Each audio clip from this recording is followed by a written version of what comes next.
Good morning. Good morning. ఇది ఇంత height ఉన్నదేంటి? ఇది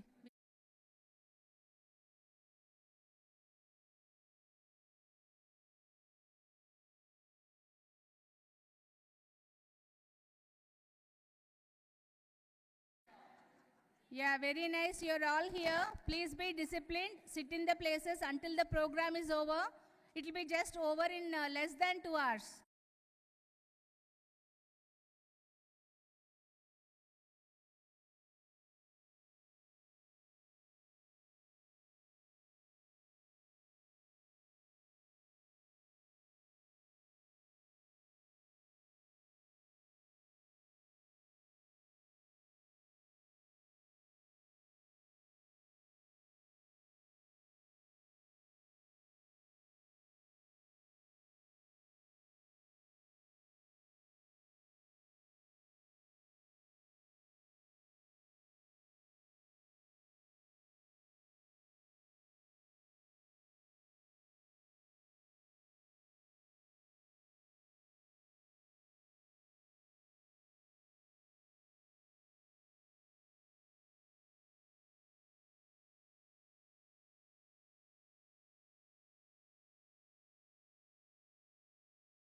Good morning, everyone. The chief guest and the other dignitaries have arrived. So we're going to start the event very soon.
Hello, hello.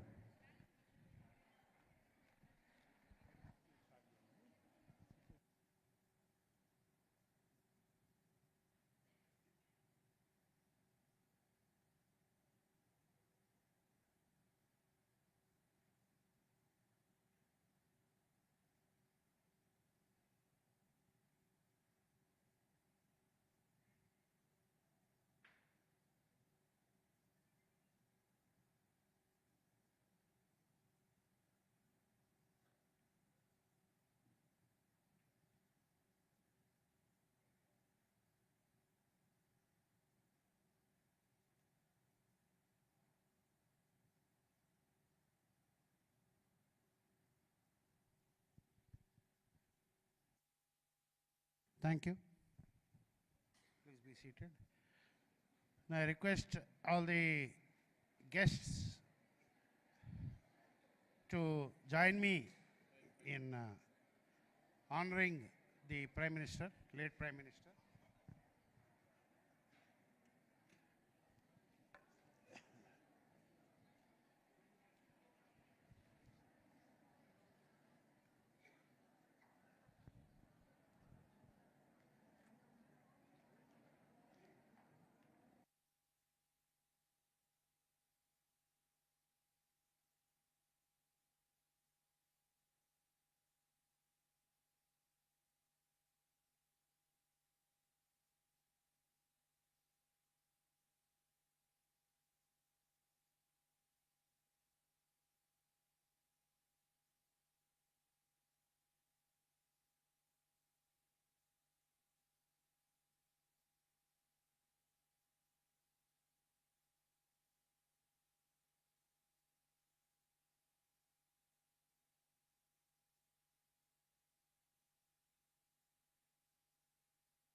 Good morning, ladies and gentlemen, esteemed guests, distinguished scholars, and dear participants.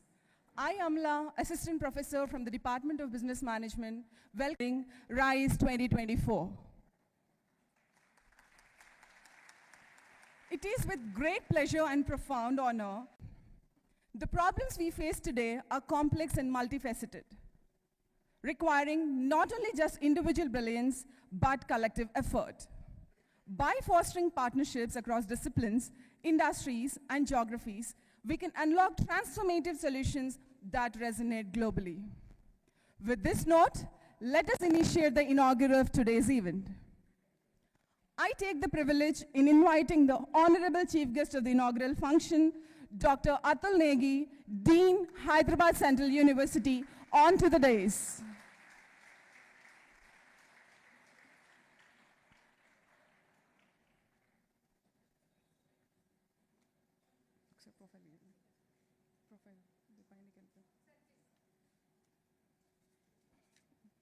WhatsApp open करो, open अवटले ना, phone lock है क्या? Phone lock है क्या? बोके चेशी, इतना मामे पढ़ो, ना ना, phone lock हो गया, मेरा phone lock हो गया, हाँ, I got it. Dr. Atul Negi is a noted academic in the field of higher education, and he has held various roles at the University of Hyderabad, which is a prominent public university in India. He is affiliated with the School of Humanities or Social Sciences, having an active role in administrative functions as well as academic work. He has been the director of prestigious Institute of Engineering and Science Indore, and he is chairman of IEEE Hyderabad section. He is being an investigator in funded projects from ISRO, Ministry of Communication and IT. He has been a scientific officer of DRDO, Project Comrades at IISc, formerly visiting faculty of International Institute of Information Technology in Hyderabad. Thank you so much, sir.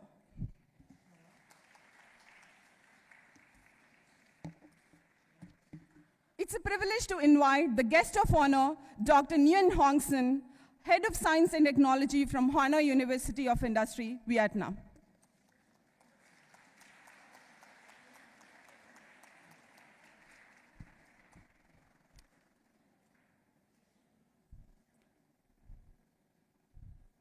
Nguyen Hong Son was born in 1978 in Hanoi Province, Vietnam. He received the BSc, MSc, and PhD degrees from Hanoi University of Science and Technology, Vietnam in 2001, 2005, and 2015. He is currently Head of Department of Science and Technology, Hanoi University. His main works include cutting process simulation, cutting process optimization, and so on. He has been an active member and reviewer of Vietnam Journal of Science and Technology, and a reviewer of Vietnam Mechanics Association, etc. Thank you so much, sir. Now, I'm elated to invite the guest of honor, Dr. Mithun Chakravarti, Lincoln University, Malaysia, onto the stage.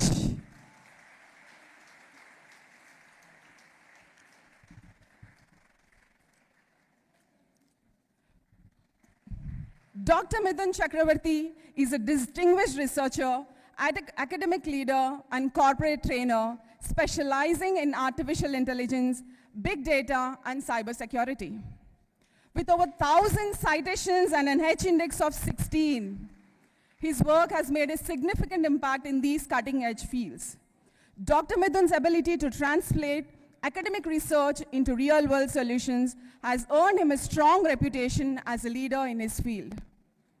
As the Dean of Faculty of Artificial Intelligence, Computing and Multimedia at Lincoln University College, Malaysia, Dr. Mithun combines academic excellence with strategic leadership. He has played a pivotal role in designing and developing interdisciplinary programs in artificial intelligence.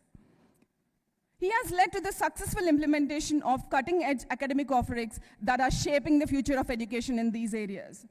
He's been recognized for groundbreaking research in artificial intelligence, big data, and cybersecurity with over 1,000 citation H&H index. Thank you so much, sir, for having you here.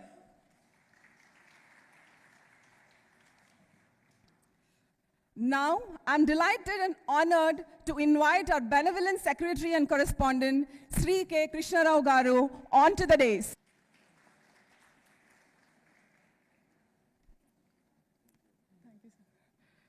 Let me have the pleasure of inviting our Dean Academics, Dr. A. Vinay Babu sir, onto the stage.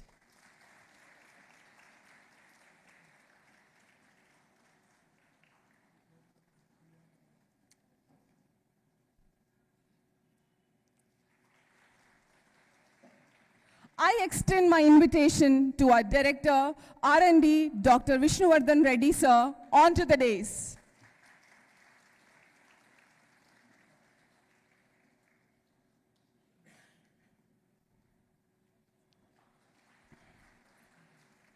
The program chair of today's conference, Dr. Vijender Kumar Solanki, is invited onto the stage.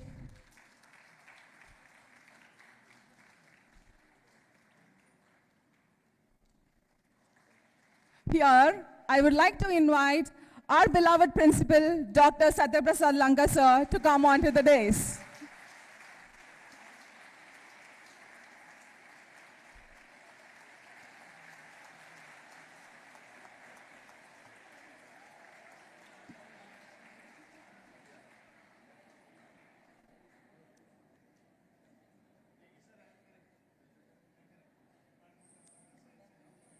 Lighting. Tamasoma Jyotirgamaya. Lighting the lamp is not just a ritual, it's a symbol of awakening the inner light within us. Now, I invite our honorable chief guest and esteemed guest of honor to join the Deepa Prajwalana. I request all the dignitaries to join.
Dr. Karthik sir, please come onto the stage.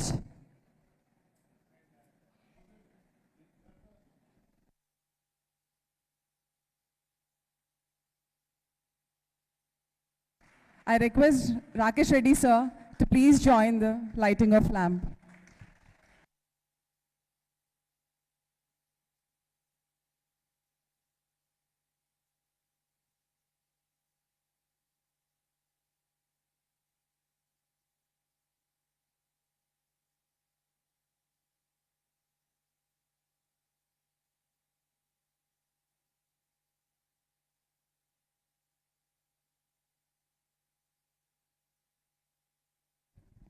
I invite Dr. Vidya Bhargavi and Ayla Anusha for national song.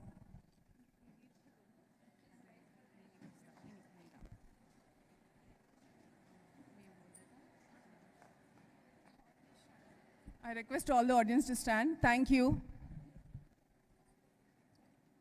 Vande Mataram, Vande Mataram, Sujalam Sufalam, Malayaj Sheetalam, Sasya Syamalam Mataram, Vande Mataram, Subra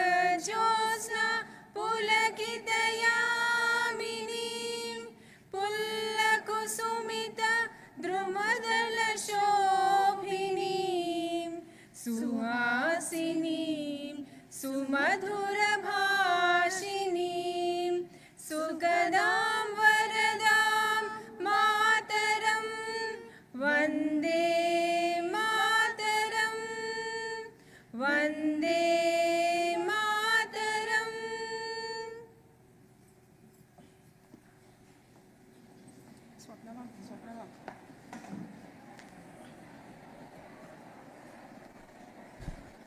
Thank you.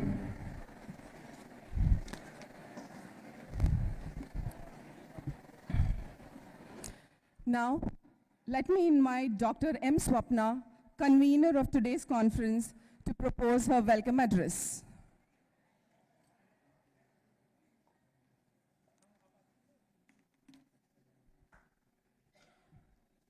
Good morning, everyone. I, Dr. Swapna, Associate Professor from the Department of Computer Science Engineering and the convener for this prestigious event. It is my great honor and privilege to welcome you all the 9th International Conference on Research in Intelligent Computing in Engineering, RISE 2024. We are delighted to host this event, which is organized by the Stanley College of Engineering Technology, Women, jointly co-organized by the Department of Computer Science and Information Technology, Maulana Azad National Urdu University, Telangana, and University Don Bosco, El Salvador, Central America, in hybrid mode. This conference stands as a testament to our collective commitment to fostering innovation and collaboration in the field of intelligent computing. RISE 2024 is more than just a conference. It is gathering of brilliant minds, a platform to share groundbreaking research, and the opportunity to shape the future of engineering and technology. Over the next 2 days, we will delve into the cutting-edge advancements in AI and machine learning, signal processing and embedded computing, communication networks, IoT and big data, NLP and applications. We are privileged to have an exceptional lineup to keynote speakers and technical sessions that will surely inspire and challenging us. I encourage all the participants to actively engage and exchange their ideas and make the most of the network opportunities this conference provides. This event would not have been possible without the visionary support and guidance of our esteemed leaders. I warmly welcome our Chief Patrons K. Krishna Rao Garu, R. Pradeep Reddy Garu, T. Ragesh Reddy Garu, Co-Patron Professor A. Vinay Babu Garu, Professor Satya Prasad Lanka, and Chief Guest Atul Negi, Dean of Hyderabad Central University, and distinguished guest Dr. Nguyen Hong Sen, Head of the Science Technology, Dr. Mithun Chakravarti, Dean Faculty of Engineering, and General Chair Professor Vishnuvardhan Reddy, Vice Principal Dr. B.V. Ramanamurthy, Director Dr. K. Anuradha Madam, Director of Academies Dr. A. Kanakadurga, all the department's heads. I also extend my thanks to co-conveners Dr. Shivani Yadav, Associate Professor, Department of CSE, Dr. G. Karthik, Associate Professor, Department of ECE, Program Chair Dr. Vijendra Kumar Solanki, Associate Professor, Department of CSE, and the Advisory Board, the Program Committee for creating such excellent program. Finally, I would like to thank you, one of you, for your participation and contributions. Your presence here today, whether in the person or virtual, reflects in the spirit of collaboration that drives innovations. Let us make RISE 2024 a memorable and impactful experience for all. Now, I invite the Program Chair, Dr. Vijendra Kumar Solanki, to speak about the conference. With that, I warmly welcome to you once again, and I wish you fruitful and enriching 2 days ahead. Thank you.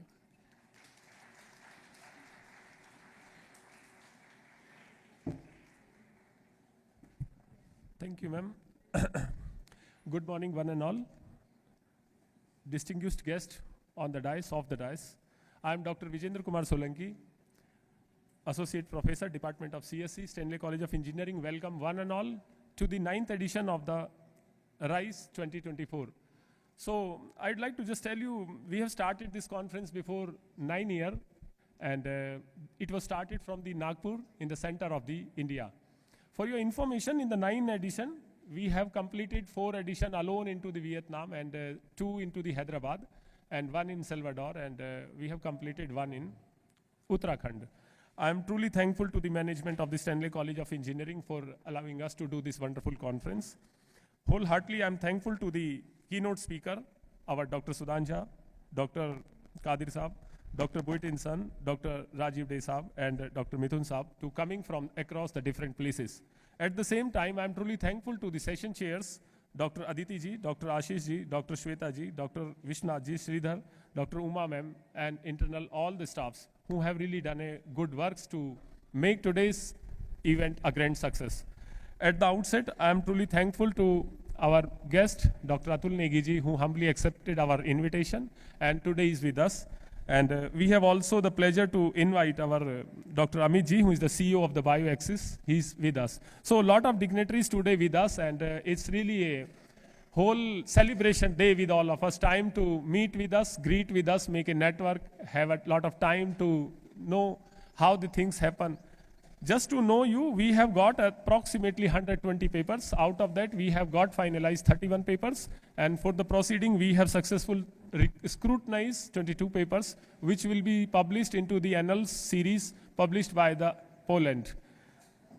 In the end, I am truly thankful to each one of you who directly, indirectly given support to make this grand success, one and all. Thank you very much and have a nice day.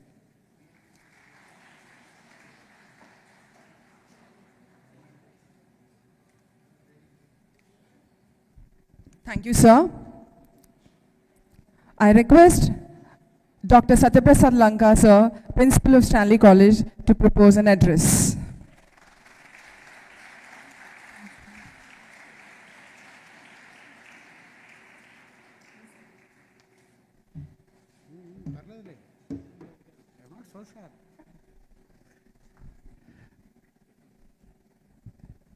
Morning to all of you all. Respected chief guest of today's function, Dr. Atul Negi, Professor of the Department of Computer and Information Sciences, HCU, Hyderabad. Over here, he's an eminent scholar and a well-wisher of Stanley for a very long duration. He's also a member, board member of our sister institution, Methodist, a long accomplishment. And then we have our new friend, Dr. 𝐒𝐭𝐚 San from Vietnam. I welcome you, sir, to this event. And our old friend, very old friend, Dr. Mithun from Lincoln University, who has been associated with Stanley for a very long period in person and also behind also. He has been instrumental in guiding us for our scholars as well as in our student exchange program also, sir was saying. And he is also a regular speaker to our tech talks which go on in Stanley. So welcome you, sir, to us. And then a pillar of our organization and strength to all of us, our secretary and correspondent, Shri Krishna Rao Garu. Welcome you, sir. And our stalwarts, the 2 experienced men who are constantly guiding hand behind Stanley's growth up to this point of time, Dr. A. Vinay Babu, sir, and Dr. Vishnuvardhan Reddy, sir, who have been guiding us in various aspects of academics right throughout and leading to several accolades to Stanley. And the conference chair, the program chair, Dr. Solanki, who is the man behind the show of today, who has been instrumental in putting this galaxy of experts together from about nearly 5 countries and nearly 7 states in. So Solanki, welcome, good job. dignitaries of the dais, especially who are conducting keynote addresses and sessions at our conference. I welcome you all. The Sister College Institution Principal, Dr. Prabhu Garu, welcome you, sir. Right? And the other pillars, Dr. Pradeep Reddy Garu and Rakesh Reddy Garu, who is the men behind what all you see today, the change in the ecosystem to suit a conference. I welcome you all, sir, and my colleagues, young friends, and press and media. Today is a sort of a new chapter wherein we are conducting an international conference with a huge quality in it. Instead of going for numbers, we have gone for the quality, and the reviewers need to be thanked to see that scrutiny, very scrupulously they have gone through the papers, and they have seen that the papers are there. Okay. For the benefit of the guests, I would like to say a few words about Stanley. Stanley is a young organization, started in 2008, so we are in our sweet 16th year. And in this 16 years, Stanley has attained several achievements. Particularly, up to now we have got 69 university ranks. The last batch of Stanley, leaving from Osmania University and moving to the autonomous umbrella, has brought an astonishing 18 university rank, which is nearly about 25% of the university ranks in our branches. So we are living with a big bang from the Osmania University into the, that is one achievement. Second achievement is we have been accredited and re-accredited for all our eligible UG branches by the National Board of Accreditation, which is under Washington Accord. Which is so it's an international recognition of our departments. The accreditation has been done and re-accreditation of the same has been done over here. And now next year we'll be going for re-accreditation under autonomous status. Then the college itself has got an A grade accreditation from the National Accreditation Audit and Accreditation Council, NAC, an A grade for the college level.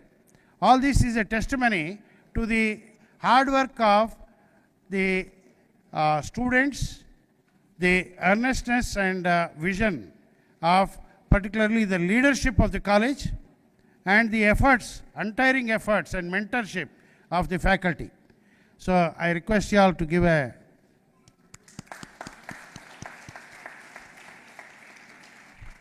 so we are at a very good 16. We want to grow to be a very wise and experienced institution shortly over there.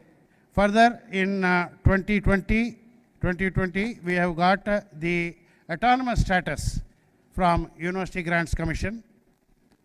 University Grants Commission, we have got the autonomous status over there. So we are on our way. And this sort of conference plays a huge role in the exchange of ideas. Among the meticulously accepted papers, I am glad that 8 of the papers are from Stanley over here. There were several more, but the process has been very stringent and ethical. We have gone through, and 8 of our papers are being accepted. With all these, we have got several allocates awards also. We got the award for, recently we got from the Confederation of Indian Industries, the Best Women Engineering College in STEM. In New Delhi, it was awarded last month. IST has recognized our institution as the Best Women's Engineering College in 2021. And then we have got IBM recognizing our institution for the best participating institution in its challenge, industry challenge to academia. There, incredible, out of 49 teams which are selected, about 26 teams were from Stanley in the finalists. Dr. 𝐂𝐨𝐴 received the award in Bangalore, okay, on behalf of Stanley. Over here, like this, we have got lots of achievements also, recognitions and achievements and untiring effort. The vision behind taking Stanley to emerging technologies is an ongoing process which are constantly addressing. So I do hope good times continue to flourish, and we promise you all the same hard work and commitment from the management. Okay, their vision is going to be translated into a very, very wonderful, okay, outcomes of achievements. Over here, just before I again stop, I would like to say a few words about our late Prime Minister, Dr. Manmohan Singh, as we must recognize his contribution to the nation, right? He did his studies from Punjab University, the degree and post-graduation, and went on to Oxford to do his post-graduation, and then later on, after a break, again he continued at Oxford to get his DPhil, and he did his doctorate from there on Indian economics. His doctorate was on Indian economics. Later on, he joined our fraternity. I am very proud to say that he is a member of our fraternity of teachers. He joined Punjab University as a senior lecturer, went on to become a professor in the same institution. From there, he went on to UNCTAD, Trade and Development Conference of UN. He joined that organization. From there, he became an advisor to the Commerce Department in the Government of India. Then he went on to take stalwart roles in Governor of RBI. He went on to become the Vice Chairman of Planning Commission of India. And under the stewardship of the late Prime Minister P.V. Narasimha Rao, he became the Finance Minister of India in 1991. And heralded in the reforms and the change in the Indian economy truly started under his stewardship over here. So India today, as we see it, is a major contribution of several people, most important of whom is Dr. Manmohan Singh. The change, the new India, has come with a strong base which others built. The new India rose under his stewardship. And then in 1996, he was the leader of opposition in Rajya Sabha for a period from 1996 to 2004. 2004, he took on as the 13th Prime Minister of the country. Over there, he served 2 terms until 2014. He was the Prime Minister. Under his stewardship, several pro-capitalistic approaches as well as pro-poor efforts like Manrega or RTI, all these were implemented under him on the left side of the spectrum. On the right side of the spectrum, FDI investment, etc., all of them are also encouraged. That is the balanced approach he had, which brought India today to where it is. His contributions, we have to acknowledge. The great leader, a stalwart of India, who has served India in everything, and the most beautiful thing about him is his simplicity. The simplicity with which he led his life, with no, what you call, adambaram in Telugu, as we say, right? No show, nothing, only performance. That man was all about that. A great leader. I request you all to go through all the challenges he faced later on when you have time, and understand how you can contribute to nation building as he did, starting from a very small role to such a multidimensional personality that he was. Okay? Since after his stewardship as a Prime Minister also, he was a Rajya Sabha member until recently, 2024 also. He was a Rajya Sabha member, and recently he came in a wheelchair to vote in the Rajya Sabha when he was ill. That was his commitment to development of India.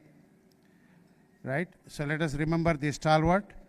Once again, I welcome all of you all to this healthy deliberations, okay, under the RISE conference, which is being organized here, okay, and have a very fruitful exchange of ideas, and more importantly, network, so that collectively we become a greater force for the benefit of mankind in the emerging technologies, okay, of ICE, intelligence and computer engineering. In that area, we become a uniting force. Let this conference have more activity after the conference, post-conference activity with collaborations, exchange of ideas, strengths, sharing of strengths, overcoming of weaknesses. Like this, let us take this as a message for this conference. Thank you very much. God bless all of you all.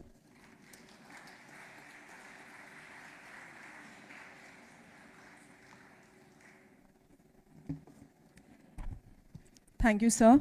Thank you for your valuable information. I request the guest of honor, Dr. Nguyen Hong Seng, to address the gathering.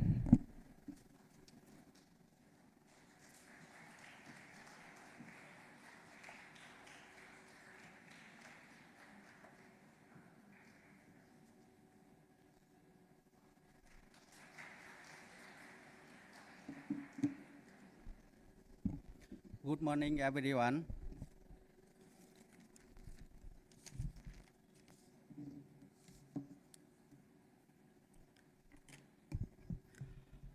Ladies and gentlemen, today we gather to celebrate the 9th RISE Conference, Hyderabad, India. I am happy to see guests and delegates witnessing RISE success. I am Professor Dr. Nguyễn Hồng Sơn, Head of the Department of Science and Technology, Hanoi University of Industry, Vietnam. I send my best wishes to one and all. This is very famous conference, and in 9 years, more than 4 years, it's been in Vietnam. The high quality keynote from Nepal, Bhutan, Malaysia, India, and Vietnam make me happy to meet the network. The paper presentation from the USA, Salvador, Vietnam, Nepal, and India make this proceeding significant in reputed DBLP indexing. I wish this huge success and propose to be a cohort for RISE 2025, the 10th edition of the conference.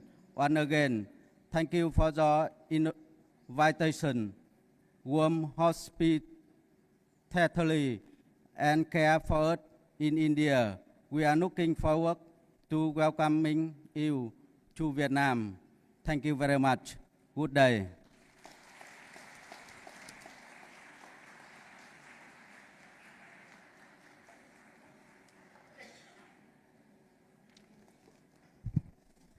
Thank you, sir. I request the guest of honor of today's event, Dr. Mithun Chakravarti, to address the gathering.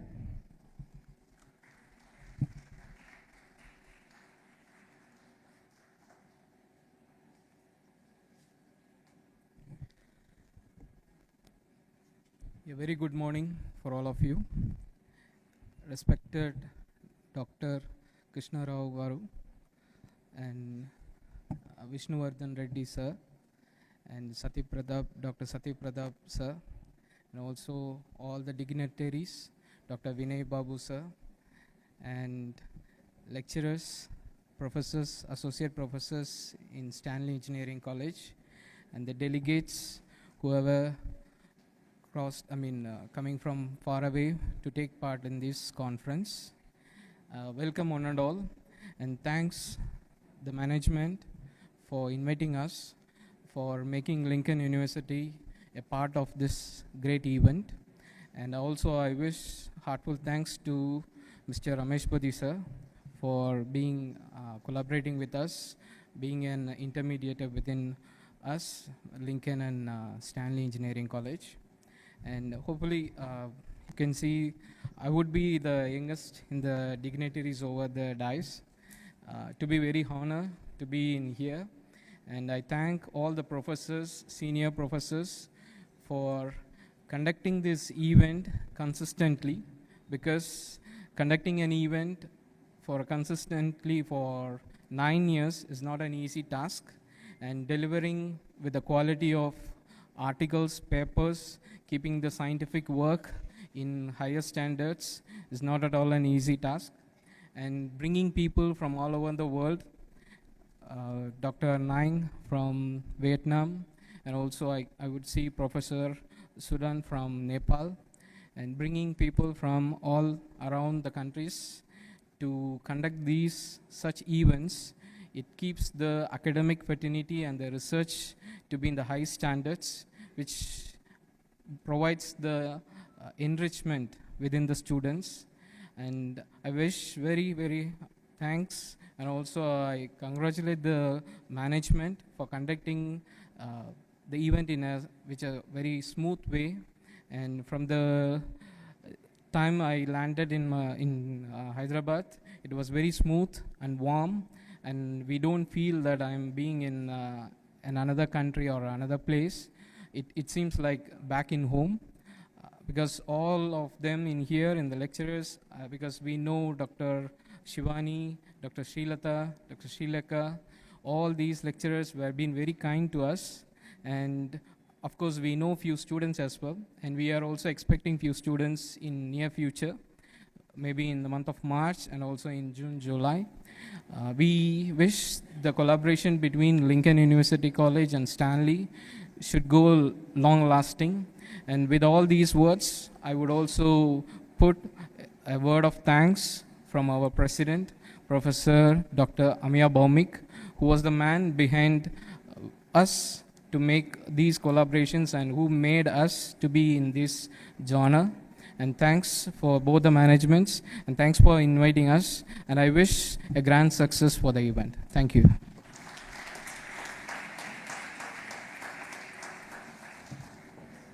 Thank you so much, sir.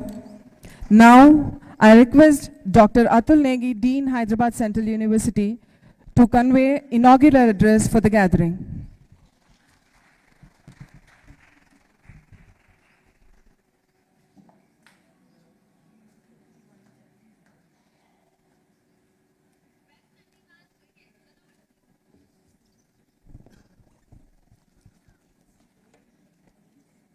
So good morning to everyone here, okay, especially the students. I hope they are not dropping off to sleep, because many times they think that these kinds of occasions are good for them to either maybe relax or, but I would like to sort of excite them a bit later on about intelligence, artificial intelligence, and some notable events in that. Okay, so but first of all, I must thank the organizers, especially the organization of Stanley, the principal, the correspondent, Dr. Solanki, and everyone in the conference for inviting me to this and giving me this occasion to be able to speak here. So I thank them very much. Of course, I am not a stranger to the Stanley institution and the Methodist institutions. Thanks to Dr. Prabhu and the correspondent, I am a frequent visitor here. All right, so it's just that I am happy to see this conference being organized here, along with the international participation of Dr. Mithun, and also the guest of honor, Dr. Hong Son. So here I thank them for coming all the way here. All right. So Now a bit about this conference. I have been a speaker at the conference here. Last year I gave a keynote, and my talk was about applying the artificial intelligence methods into the core computer science areas. So that is my talk there in the last year. However, this time I would like to speak about some of the progress, the landmark progresses which took place in the domain of artificial intelligence. Okay, so first of all, let's start with the question. So to the students, basically, how old do you think is the artificial intelligence? When did it start? Okay, give a guess. There are no wrong answers. Okay, any student would like to speak up and say that how old has been this field of artificial intelligence? So is it 10 years old, 20 years old? What would be their guess? Okay, so since it's difficult for me to hear what they are saying, this is started with the advent of computing, all right, even before that as well. So the modeling of thought was the modeling of human thought. Okay, that was the main inspiration by which this domain of artificial intelligence has started.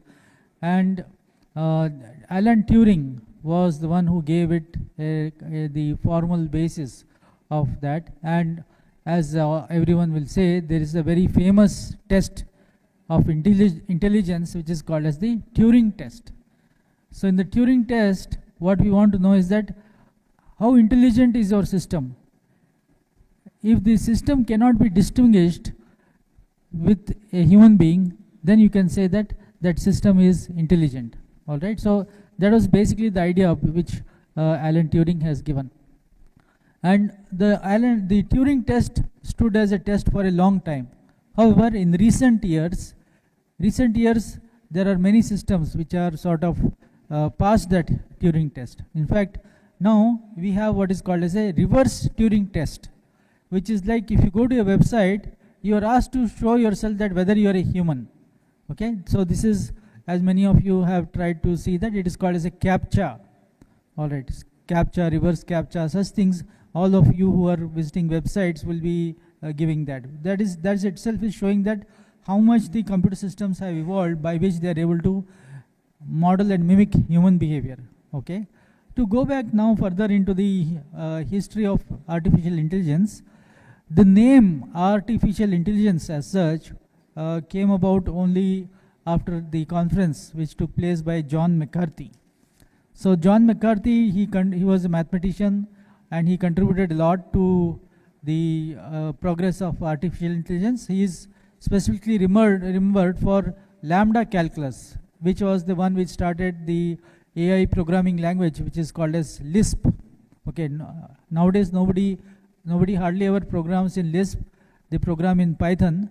But Lisp and Prolog, these were the original artificial intelligence languages. Even now there may be some systems which work on Lisp. Since Lisp is an extremely powerful language, you can program just about anything in it. But however, the tendency in programming over the years has been not the expressive power of the language, but more about the human convenience of programming. Okay, so that's how we have come up with Python, and in Python the language constructs are very powerful and more easily intelligible to the human beings who are making the programs. Okay, so that is the progress in the programming languages. Next thing is that when the AI started, amongst the early things which people wanted to have was that it's called as a general intelligence, general AI. Okay, so general AI would be that it can try to mimic a human being in different environments. Okay, although they started with that, but then they found that it's extremely difficult. They thought that they will solve NLP in some 10 days, because they thought, in a few years. But till now, NLP is one of the most difficult domains of AI, which is still having a lot of research. Then in those days, they started off with the speech recognition. Okay. how many of you know one of the great stalwarts of the speech recognition, and that is Professor Raj Reddy. Okay, he is a person from India, and he is at the Carnegie Mellon University, and he is the one who got the Turing Award. He is a Turing Award winner for his contributions to automatic speech recognition and to systems. So nowadays there is something which is called as a new test of intelligence, which is called as the Raj Reddy test for intelligence. In that, it is that not just a computer system, but a combined team of humans plus computer systems, how well they are performing the difficult and the grand challenge problems which are there in computation. Okay, so that is a progress which has taken place in the domains of AI. However, what happened was that in the late 80s, there was a lot of application of the early systems of AI. In fact, expert systems, they were called as expert systems. Expert systems were there to design the model, to help design a computer system for prescribing antibiotics, that is called as the mycin system, and all such things. But however, after that, there was what is called as an AI winter, meaning that people did not think that AI can actually do anything useful. But what happened was that the developments on artificial neural networks, the origin perceptron, that is a trainable computational machine. Okay, trainable computational machine, that is the perceptron, which was developed in the late 1960s, which was modeled behind the artificial neuron of Hebb. So like that, the artificial neural modeling took place, which then later on led to the developments of the deep neural networks in the 1990s, okay, late 80s and 1990s. So this has led to the present situation. How many of you know that in 2024, Nobel Prize in Physics has gone to people from the domain of artificial intelligence, basically that of the deep network, the neural networks, the pioneers of trainable systems and neural networks. So that is 2024 Nobel Prize was awarded to Geoffrey Hinton and John Hopfield. These are the people who are the pioneers in the neural networks in the late 80s. Okay, and not just in physics, in chemistry also, those people who have modeled the folding of proteins by computational methods and using AI methods, that is John Jumper, Demis Hassabis, and David Baker. Okay, so this is behind, they're beyond this computational system which is called as AlphaFold and the variations of that. There is a revolutionary thing in which, the protein structure predictions, because proteins are everywhere, and our human existence depends on the drug discovery, and all such things depends on the protein folding and things like that. Okay, so if you wish to know, this is the deep impact which the intelligent computing has had, which is in the domain of the present conference, that is the Intelligent Computing Conference. There are some other developments which I would just like to touch upon, which have led to the present domain. That is, I think so, almost everyone has been using ChatGPT. All right, but what was the foundation which was there behind that? Okay, so the deep neural networks, the first deep neural network was by the Japanese Fukushima. He developed what is called as the neocognitron. Neocognitron was modeled behind the number of cells and the way the cell processing took place in the retina, and it was built with a specific purpose of being able to recognize digits, that is handwritten numerals and digits. Okay, so but then from neocognitron it led to development of convolution neural networks, CNN. Okay, so that and then there was AlexNets, and so many developments took place in the deep neural networks.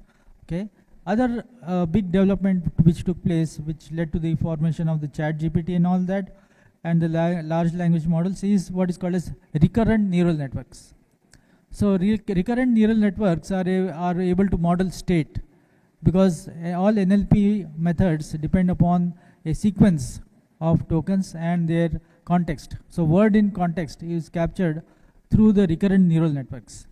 And so that's how very large developments in hardware, the trainable systems which are developed by NVIDIA and all, that led to the present situation of where you have ChatGPT. Okay, so that in a nutshell is about the domain of intelligent computing. In this conference is now into its 9th edition. I salute the hard work done by the conference founders, particularly Dr. Solanki, who has been behind it, is the force behind it for quite a few years, and he has continued it and continued to keep it at a good quality. Okay, not just about number of papers or number of people, but it's about the quality of the conference. So I congratulate him on continuing that, and he can, thanks to our visitors from overseas, this association may be growing. Okay, and with that, I wish all the best for this conference. I thank the organizers once again, the Stanley and all the principal and everyone behind that. Okay, thank you so much.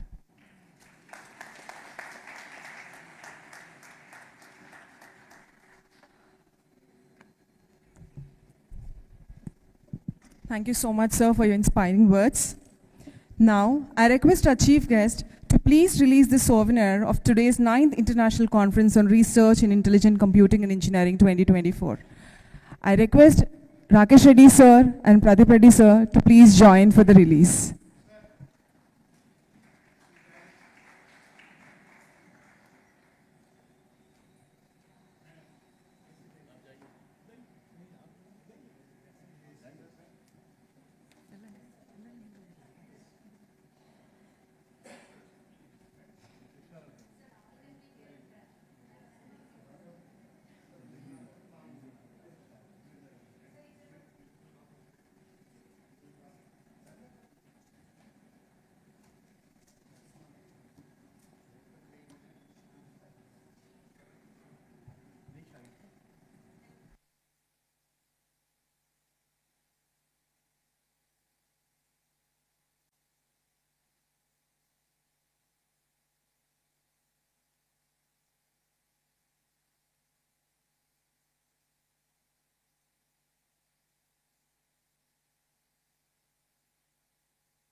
I call upon Dr. Shivani Yadav, Associate Professor from the Department of Computer Science and Engineering and the co-convener of today's event, to propose vote of thanks.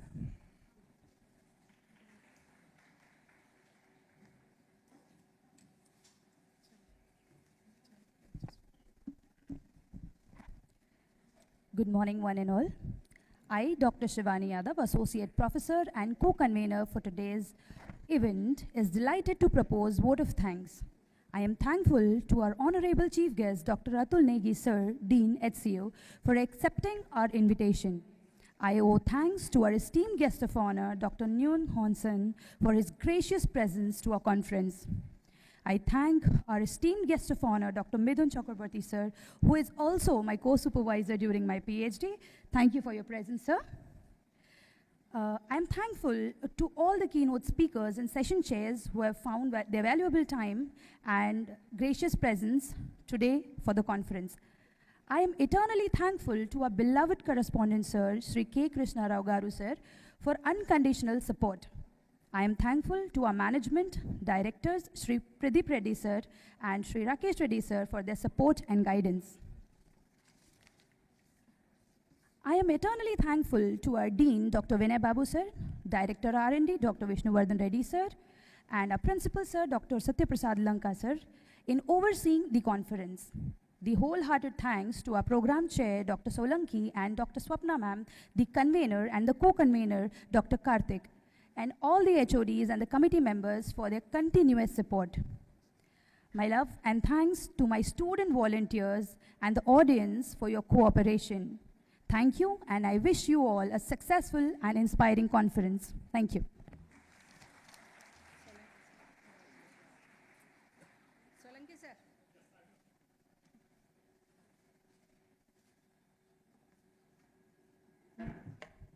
Thank you, Shivani ma'am, for proposing the vote of thanks.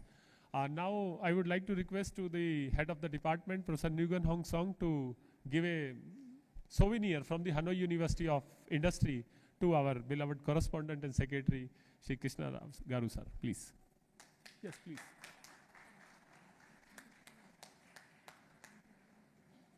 It is a custom in their institute to give a souvenir. Yeah, please give. Thank you, sir. Thank you.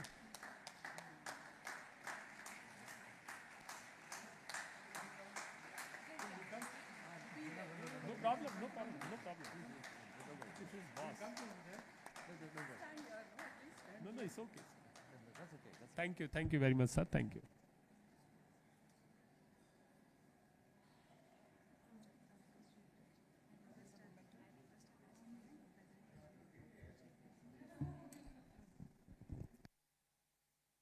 I request our correspondent sir, Krishna Rao sir, to present a memento to the chief guest.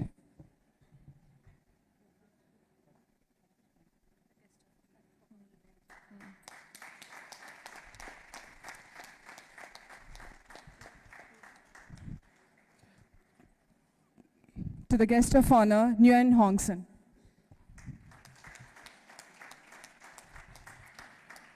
And the memento presentation to the guest of honor, Dr. Midun Chakravarti.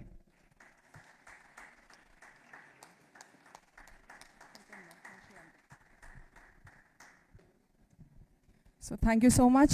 Let us all join for the national anthem.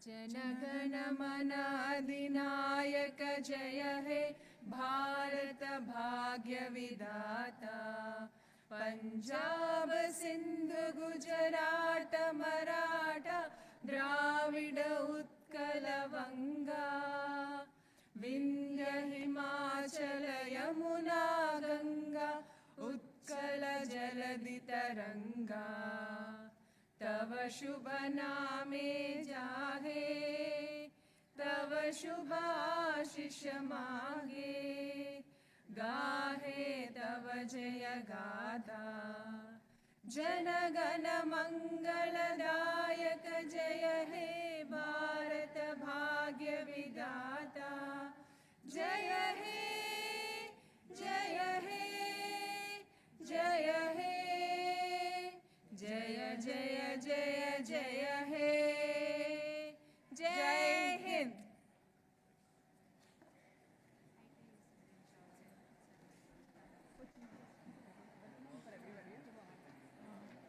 So a small announcement, there is a high tea being arranged outside the Chittambar Hall. I request everybody to have it.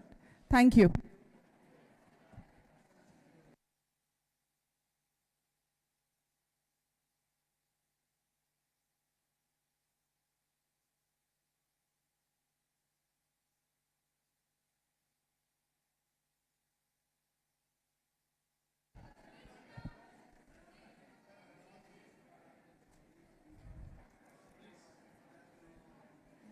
After the high tea, I request everyone to join E-Block Seminar Hall for the keynote session 1 in 10 minutes.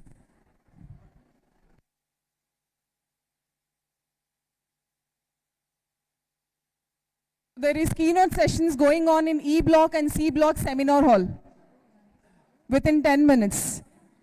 Thank you.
keynote session is there for 45 minutes. I request you all to cooperate. Please lock the door from inside.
Hello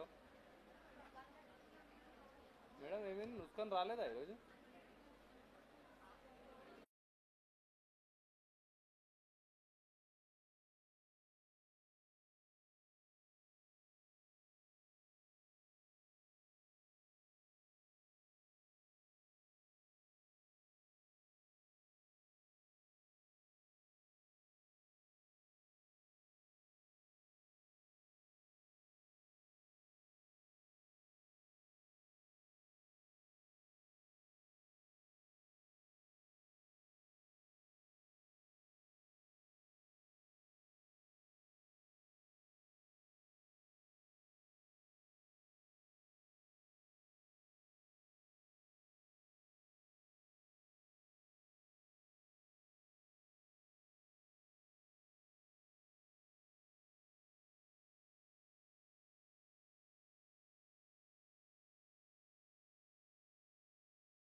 Professor in English, HNS Department once again invite you all to the 9th RISE 2024 International Conference at Stanley College of Engineering and Technology for Women. I take the privilege of introducing our first keynote speaker, Dr. Sudhan Jha.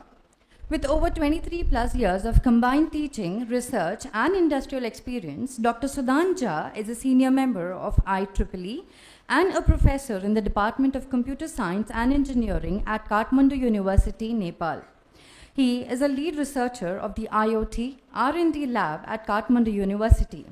His previous affiliations include KIIT University, Chandigarh University, Christ University, etc. He was technical director at Nepal Television, Principal at Nepal College of IT, and individual consultant at Nepal Telecom Authority. Sir is dedicated to advancing higher education quality and actively works on smart platforms. His extensive research portfolio comprises of 85 plus SCI/SEIE indexed research papers and book chapters in international peer-reviewed journals and conferences. He serves as a co-editor-in-chief in an international journal.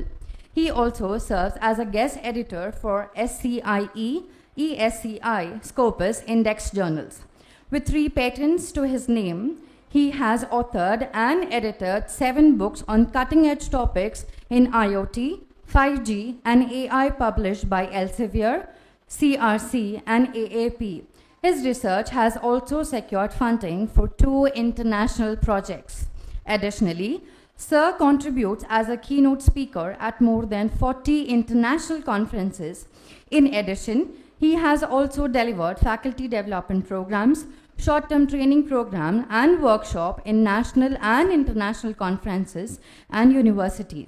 He holds certificates in microservice architecture, data science, and foundations of artificial intelligence.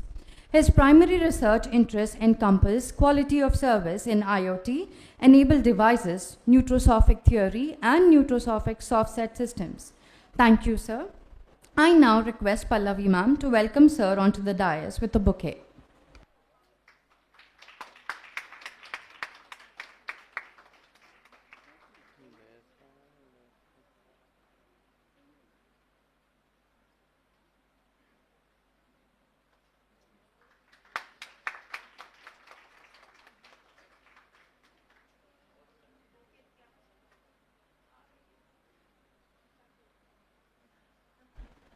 I now request sir to enlighten us with his keynote.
Okay.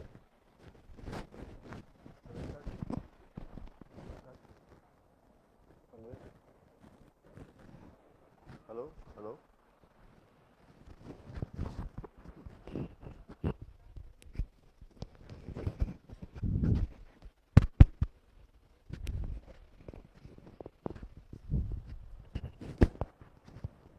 Hello?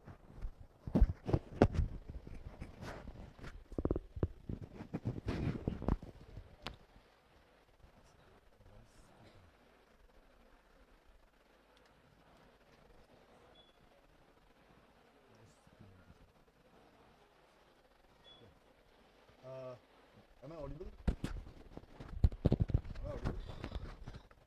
Am I audible? Yeah. Yes. Good morning, everyone. And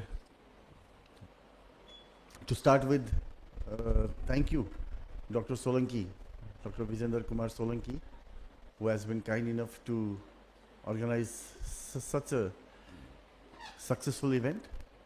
And I'm honored and privileged to be a part of this conference as a keynote speaker. And just to start with, getting every day, lots of conferences are happening around the globe.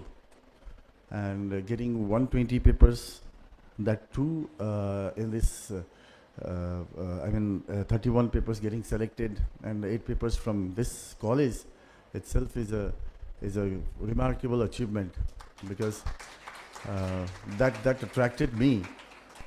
and the acceptance ratio, we have to take care of it, the peer review and all. And I will definitely find a time to go through these 31 papers that have been selected in this prestigious conference. Secondly, it was wonderful visiting over here, Hyderabad. I was the whole day roaming around Hyderabad city, the Minar, the palaces, and the lakes.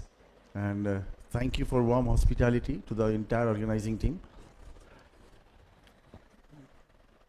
I basically work in Internet of Things and quality assessment of Internet of Things. And I do work in part of model testing and artificial intelligence in my lab. And today I'll be focusing on some aspects that I have been working in the last few years. So to start with, AI, as we all know, artificial intelligence, this two-letter has transformed our entire life, the whole life. The early morning we start with, and till the bed, we go to the bed, we are surrounded by this two-letter, right? So it's in any form. So that is the beauty of AI. But at the same time, we also need to focus on some of the aspects that have become a ruse. So I'll just start with typical examples. AI, I think we all must have used, especially ChatGPT, the large language modeling and all. So I will start with one note that I received recently, that there was an email, and the email was sent from one of the student, and the mail was something like, I'll just make an overview of that email. It was a 4-paragraph. The first paragraph was something like, respected Professor Dr. Jha, I'm very honored to have your student, and you have been he was beautifying me like anything. So that was the first paragraph. In the second paragraph, he mentioned that he was suffering from some health issues. So he was making a background study of what has been happening to him from last 10 days. In the third paragraph, he appraised himself. He says that I'm a brilliant student, and I am an honest student. I'm a very sincere student. And I have been taking your classes from last 4 months without any failure and all. And finally, he came to the point in the fourth paragraph stating that due to viral flu, I am not able to attend your tomorrow's class. So this was a long length email that I had received from him. And I was just going through, it was very exciting, and finally I concluded that the purpose of the mail was that he will not be able to take tomorrow's morning class, 1-hour class. So as a human, and being a regular, we are interacting regularly in labs and in classes. So you could have mentioned only one line, that due to viral flu, I will not be able to attend your tomorrow's class. So the literature was very good, the language was very good, it was perfectly written. So the very next day when I met him, and then I just calculated his way of talking, then I came to know that there was a high difference between what he wrote and how he was speaking. So that was generated by ChatGPT. So he was a master in prompt engineering. So see, my point was the way AI is helping us, at the same time it is making us parasite. And there is another scenario where in one of the export session I was there. So one eminent personality from industry, he appeared in front of the students and he said that, why should I hire you for internship? Why should I hire you for, why I should give you a 6 months training? Because it needs a lot of electricity, space, right? I need to pay for the coffee at your office. I need to pay for the rent that you are coming for the office. I will have to pay the stipend to you for 6 months. And after rigorous training of 6 months, even then, you are not, most of you are not getting as per my expectations or my industry's expectations. So you need to, alternatively, what I can do is, I will just go through Perplexity, I will go through I'm just taking the common names that we have been using in our day-to-day life. I go through Gemini, I'll use ChatGPT, I'll use some other AI tools. I'll just ask them to generate the codes for me. I'll check their optimizations, I'll check their memory complexities and all. And then I'll evaluate them. And as a project integrator, what I'll do is I'll integrate those all codes, and finally I'm happy. So instead of those huge investment for 6 months, why not to opt for this AI tools, which are giving me the codes, we are generating the codes, and we are solving my complex problems within a matter of 1 minute or 2 minutes. That helped me, my company, to save money in terms of business, save time, and everything. So that was his question. Why should I hire you? So yes, so these two AI letters, they can give you the problems bounded within that LLM, rather, in a general term. But the creativity and the problem solving techniques with the aspects of all the happenings or all the constraints or all the CSPs that we are talking about, that can be generated by human only. That is where we are different than AI. So keeping that in point, I'll start my today's talk. So day by day, we are in an era of AI, as I have said. So the use of data is getting exponentially increasing day by day. The more the data is being used, the more the data is being processed by the algorithms, the complexities are high. And at the same time, we have two issues, right? So one issue is the more the data you use, the heats concern are there. So we need to put it into the coolants. We need to keep it in a very cold environment. The second one is the supply of the electricity. So since in some of the news I have seen that there are some symptoms of recession. So what we can do for the AI as a researcher, as a student, because I see most of the young faces over here. So not only to go with the programmings, not only to go with the different technologies that are existing today, we need to think of the future of AI, where we can lead, where we can go for some new algorithms, some new technologies that can give a boost to the future problems that are coming through AI. One is your data centers. Why to go with LLM if you are capable in good programming and good if you can analyze the time and space complexity of an algorithm? We can even go for small language models.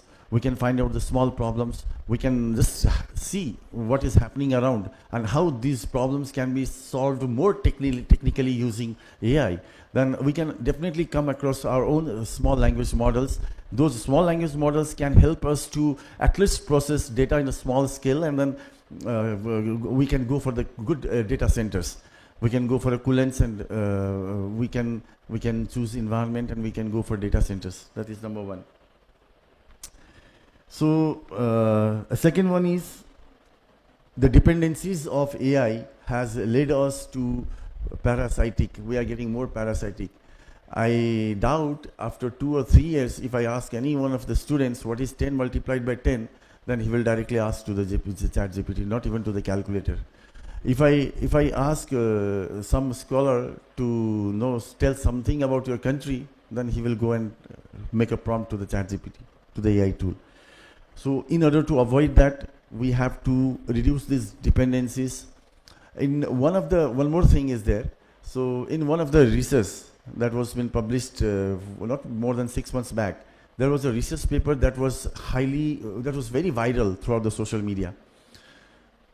That paper was written by ChatGPT. That paper the literature survey was done by, so not ChatGPT, I apologize. That was done by AI tools. The entire discussions were done through AI tools. Conclusion was derived from AI tools. The references sections were taken by AI tool. And finally, there was a novel and contributions it was claiming through that paper. But that paper was nowhere a human intervention, human contributions was there. So this is where we are leading to. So I think there are some things that I would like to mention over here in the next 30 to 35 minutes. I'll be basically focusing on AI automation, as I said right now, and then CSP, the consumer service providers, that the bandwidth that has been a good hot topic in the telecom industry. So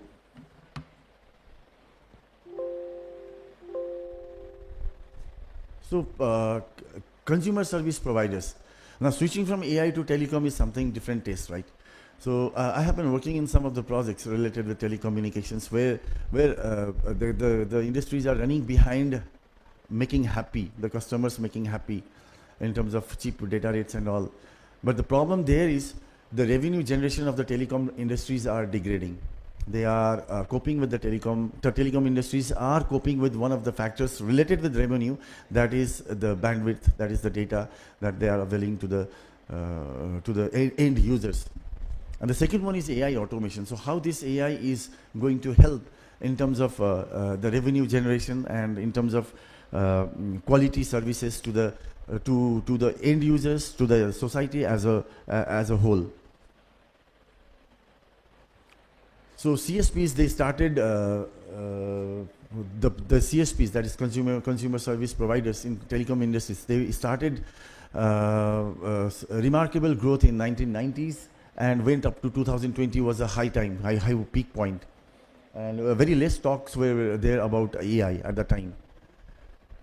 But current forecast states that 3% of year-on-year revenue growth from 2023 to 2020, that is from Moody's 2022's paper, states that only 3% growth is been predicted.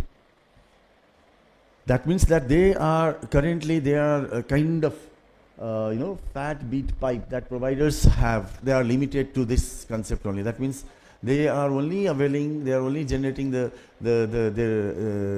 revenue generation is based on this data or bandwidth only. So of course the 5G is already there and 6G is going to be deployed. So there is a high hope in terms of revenue generations for CSPs. So this shows that the revenue from mobile services between 2006 to 2013. This has been taken from the real-time survey done by one of the telecom INGO. So here you can see that the red color is the main source of revenue. The green is a smaller contribution from text messages. So very less things has been done in SMS. Today we move to Viber and WhatsApp, more preferably on the WhatsApp. So the blue one is a steady revenue from fees. The purple one is very small impact, that is on mobile telephony. So instant messaging, instant calls that have been done through online, they have been preferred more. So revenue generation has been exponentially degraded over here. So this started declining from the year 2008 onwards, and the main regions were one is SMS, the other one was drop in traffic in terms of mobile communications. So end-to-end call. Oh, sorry. So now the problem is there is an modeling between the telecom service providers and the end users. What is missing is there is a third-party utility, third-party domain that has to be taken care of. For example, if I provide you the data, so there should be a model that signifies what kind of data, what kind of for what purposes you are going to use the data. It may be for your end purposes, end user perspectives. So there are some other objectives for which the data are being used. So those small entities, for example, you have so much of social media contents that are being generated day by day. Why not to segregate them and put them into one basket in such a way that since you are generating the money, why should I? Why should I not? So if I'm selling you the data for professional purposes, for the business value purposes, then it has to be taken care of separately. So if you are the end users, I don't mind. You will get 2 GB of data per day with a 100 rupees or 199 rupees subscription rate per month. No problem in that. But if you are using the data for some business perspectives, then you have to pay accordingly. You have to take that note that you have to sign there. You have to mention that as I'm going to use your data for business perspectives, and then I will go and pay. That can be one perspective for the telecom providers. Now, clear why I'm saying this one is there are so many pros of AI and there are so many cons of AI. One of the cons is data biasness. So one of the cons is data biasness. The other one is the social media contents that needs to be monitored very, very seriously. And there are lots of news coming around. We must have heard through them. So data biasness is something like, if I ask you, if I'm just going to the live example that happened some 6 months back. A doctor marries, I'll just give you an example. A doctor marries to an engineer because she was beautiful. A doctor marries to an engineer because she was beautiful. Now the question is, who was she? Can anyone tell me? A doctor marries to an engineer because she was beautiful. So who was she? So by default, I mean, most of you will say it's a doctor, right? Well, isn't it necessary that it should be an engineer? An engineer can also be beautiful. An engineer can also be a female. But at that time, the AI tool delivered an answer saying that she was a doctor. And why it gave that reason? Why it gave that answer?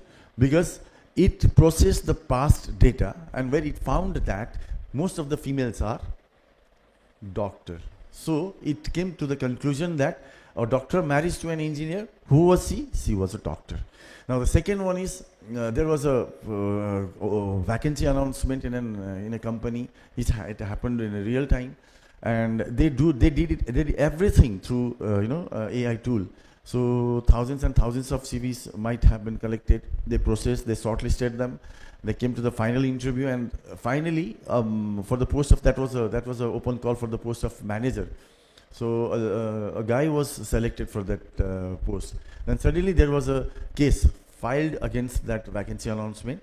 After a long investigation, it found that it was a biased decision because the most prominent and suitable candidate was a female. So the problem was there in the selection process, which was done by AI tool and which went to create a data bias, right? So it understood that previously all of those were male, so it came out with the male profile that got finally selected. So these things are happening, and there are social media contents. A lot of people are generating social media contents in the way they think of, and they have positive and negative impacts. But let us talk about positive impacts. So lots of businesses are being generated, lots of revenues are being, people are earning a lot. So in one way or the other way around. So how this AI can go and interfere in these CSPs? So very less work has been done over here. People have started working on this. So there are some models that have been discussed, that have been published. Am I making you bored, or you are following me? You are following me? Okay. So actually when I speak, I forgot to move on the slides. So the companies are not earning more because they might be offering data at lower prices. You as an end user, you are happy with this one, right? The cost of providing that data has increased. So that is why it is called data beat pipe. Then what CSPs can do, I'll just brief it. So for internet entertainment services, if you're purchasing the data for entertainment services, then you need to go for the extra subscription, specific subscription. This is not for you. This is for the people who are going to generate the revenue by purchasing the data through internet, for the internet services. Then cloud storage is there. You can obviously go for pay-as-you-go model. So it's very hard to migrate from cloud, AWS cloud, to other clouds, right?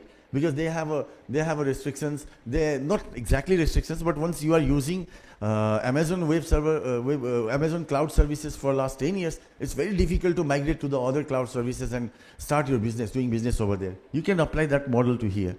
Security features are there, smart home solutions are there, health and fitness apps are there. So there are lots of fields where we can think of this model to go with. So this is what is there. In short, we need to identify the intermediate components that are taking more business-oriented advantages in between end users and the telecom service providers. So now, this slide I would like to share with my students who are keen to work on the research. See, when you start doing research, what exactly is the research? There are lots of talks going around. So what is a research? Something novel idea that comes into your mind and you want to explicitly justify that idea, it's a research. Research can be anywhere. It can be anytime. It can be for any purposes, right? Yes, it should be for the social benefits. But that is a research. Now, where we are moving towards, we talk a lot about ML, we talk a lot about model testings in AI, we talk a lot about programmings and all. But I think there are some area where we can work more. By identifying a behavior of a person, by knowing how he works. Something like a sentimental analysis, behavioral analysis and all. So there are lots of things that can be done, especially after post-COVID, because companies are investing. Why I am saying this all is, it's not necessary that you go and do the employment, you go and do a job in your companies. Rather, what you can do is, you can think of creating the job by yourself. Or why not to hire 10 or 20 people under your leadership? That can be a good, I think that is better than going to a company and do a job. Then we have predictive analytics. So a lot of churn predictions. Then demand forecastings are there. We talk about yellow algorithms. We talk about UOI algorithms, which can be which have been used extensively by the researchers for real-time object detections and tracking. So there we have a high scope. These all are related with AI, right? So then network optimizations, as I said, it is connected with the CSP model that I was talking about. So how to optimize network utilizations, how to automate network management, how to go for the fault prediction and maintenance.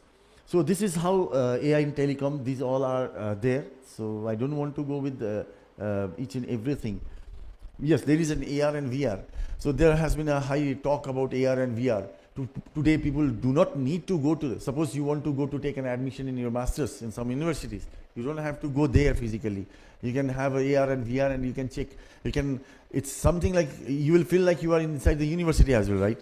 But on the other side, when you talk about the revenue generation, there are lots of things related with this one. And of course, this is related with the bandwidth. It requires high amount of data. The AI tool can automate these all data management, data uses at one end and suggest to the providers that yes, here you can generate the revenue, and here this is for end users, and there is no need to go for the revenue generation.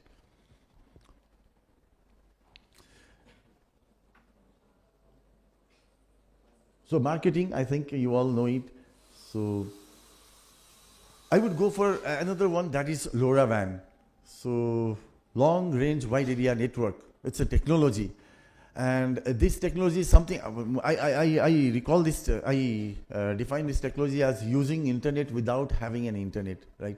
So because I am from Kathmandu, I am from Nepal, we are geographically kind of disabled country. We have lots of mountains and hills, and only 20 to 25% of the country lands are cultivatable, they are farmable. So, and you must have been hearing in the news that every 2 or 3 months we have an earthquake, we have a huge floods going around the country, and there are other disasters, natural disasters that are happening. Due to this kind of natural calamities, the towers break down, and it's very difficult to share the data, transfer the data, share the information. Share the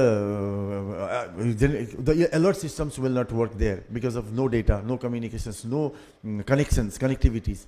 So this LoRaWAN technologies can be very helpful, and we have started working on this one. Now in this talk, what I would like to mention to my young graduates over here, those who are willing to work on the new technologies, this can be one of the good technology to work upon, and this can give a good impact on the natural calamities that are happening in those places where the places are naturally, geographically disabled, right? So this one is there. Then we have connected it, and somehow it has been successful over there. So these are some of the places where, see, if I ask you, I'll come to that slide first. So these are some of the areas where we can use LoRaWAN, and it gives a tremendous impact on the problem that has been detected. So this LoRaWAN technology the CSPs and the telecom industry. They can combine, they can collaborate with each other to come up with partnership opportunities. Data monetizations, of course, it is there.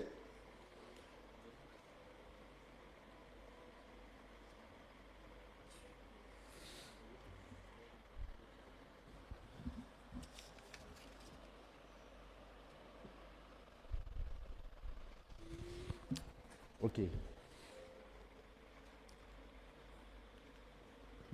Why I have focused on LoRaWAN is, if you can create your own data centers, you can create a huge amount of revenue. The example is Norway. Since I'm from Nepal, I'm focusing on this because this has a huge impact on our society, our country, our places. Norway itself is generating $1 billion per year using those data centers, deploying LoRaWAN technologies and other technologies as well, and creating their own data centers. They have allowed researchers and end users to create their own data centers because there are privacy concerns and all, but they are allowed. And since they have a high electricity power, electricity generation is very high in that country, they are able to generate $1 billion per year. That is a remarkable story, and we can take an inspiration from there. So I think I should skip it. I have been asked to complete it within 10 minutes. I'll come to a few things that I have noted during the inaugural ceremony. So, see, we talk about research papers, we talk about a lot of things related with publishing the papers. There are numerous number of papers that are being accepted by journals and conference papers. Of course, here we have a remarkable story. Getting paper published is not a big deal, because once you explicitly justify your novelty and contributions, your paper is going to get accepted. Fine. Now the train is towards your impact score. How much impact score your paper is having. So it's not that you are going to publish your papers in a number, in n numbers, rather than how much of impact your paper has. So there are some ways to metrics systems that gives you the impact score of your paper, or rather citations. So again, people are running behind citations, right? So the citations is also not a matter. So journals are coming out, because I am an editor-in-chief. So now I know that some of the research papers that come across me, they are kind of cumulative work of 4 or 5 papers. No, it's not acceptable. Then there are some papers where they go on, they have a syndicate and they start citations, something like, aap mera kar lo and I'll do yours. Something like, not self-citations. That is also been detected by AI tools. So you have to have a clear problems on your mind, problem statement. You have to be very critical with your research gaps, and then you go for model testing and algorithm designs or whatever things that you want to do in your paper. After that, there are STIX and other parameters, metric systems that help analyze your paper's impact score. Even then, it is not been cited. So from that metric system, what we can do is, even your paper is published 2 months back, and the other paper that has been published 20 years back, of course, the 20 years back paper may have 200 or 300 or 1200 citations. The paper recently published may have 2 or 3 citations, but that AI tool that has been launched by 𝐒𝐴, so that can help you to compare the impact score of that currently published paper and the paper that has been published 20 years back. So writing, it's good. After writing, your job is not done. It has to have a good impact, and there are various ways that can be measured for an impact score of a particular research paper, and that also is related with, directly or indirectly, the impact score of a journal. So think critically, think very logically, and try to empower your brain, empower your thoughts onto the paper. Paper means anything, your laptop, your PAM, or I normally prefer for the diary, the way I have written it today. So it's upon you, but it has to be critical, it has to be thought-provoking, and it has to be beneficial for the society. That's all from my side. Thank you very much. Thank you for giving me this opportunity, Dr. Solanki.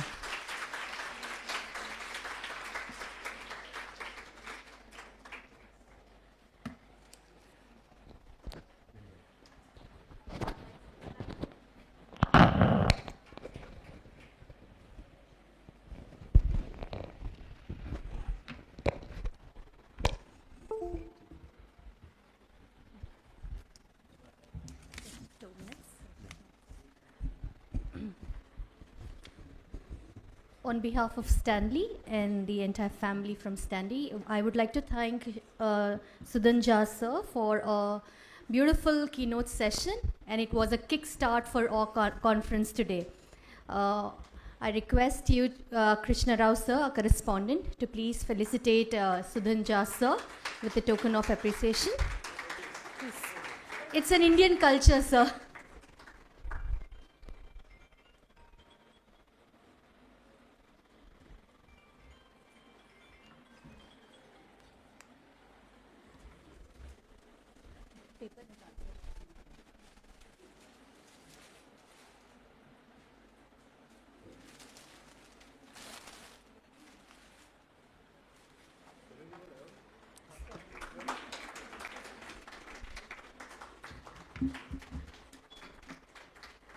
A small memento.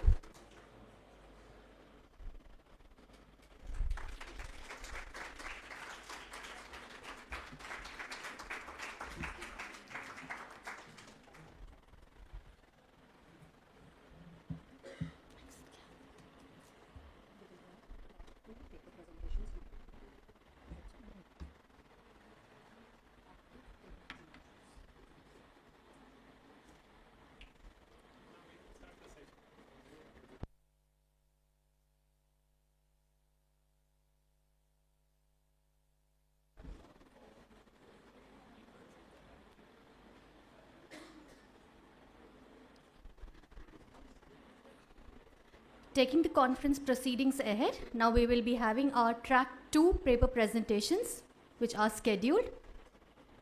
So we will start with that for now.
You are now You are muted. currently the only person in this conference.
Mute करो आप, मैं बोलती हूँ.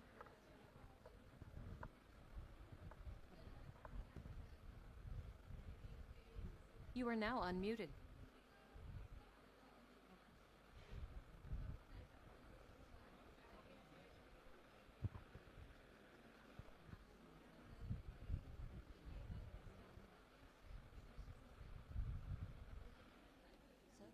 once online list this one लेना sir बस निवास रेड्डी ये वाले one only out of 4 one participant has joined. हाँ. No mic on करके बोलो. Yes. Yeah, then we can.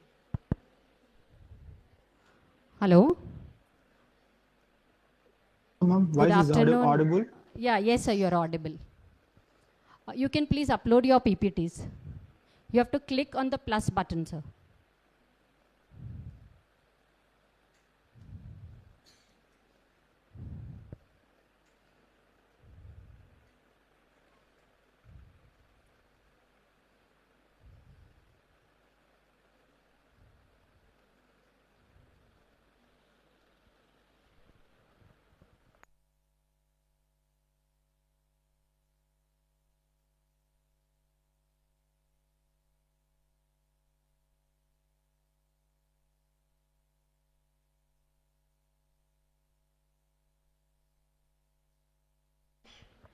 Sir, How are can you I share able the to upload the ma'am? PPT? How can I share the PPT? You share the shared notes. Notes. You have the option to share screen also. How? Share. Ma'am, there is no option to share the screen. How can I share?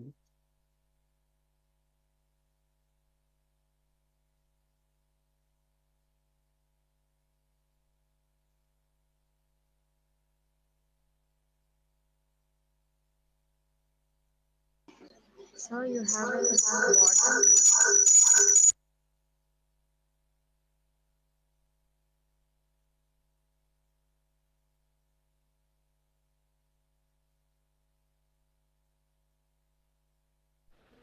Sir, you have to click on plus, then upload a presentation. Please click on plus and then click on upload presentation. Then you have to select your file and then I think again upload will come. Ma'am, it is visible for the PPT, ma'am. 1 second, sir. Yeah, screen is appearing. Just one moment.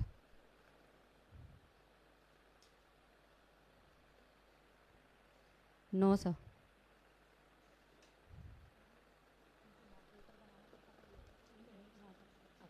Visible or not? Yeah. Mm-hmm.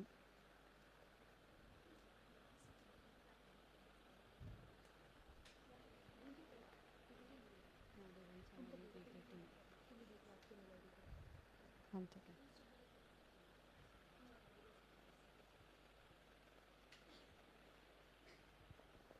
It will show 100%, sir, after uploading, if it is uploaded correctly.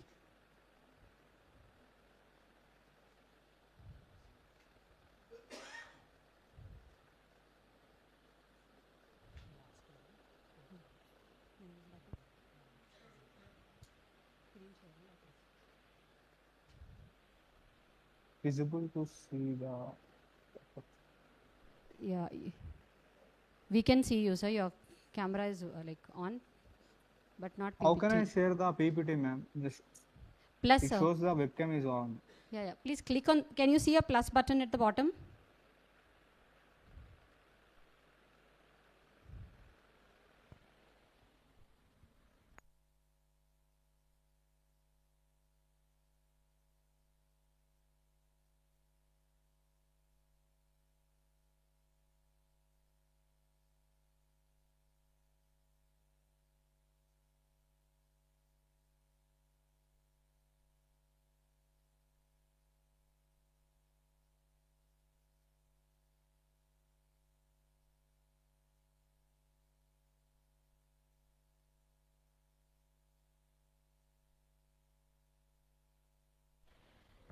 Yeah, it's appearing, sir. Gone again.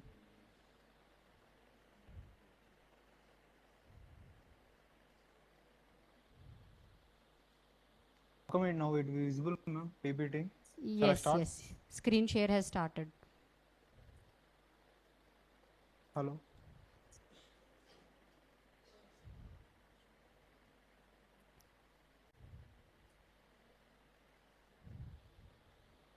So, ma'am. Yeah, it is coming PPT, slowly. ma'am.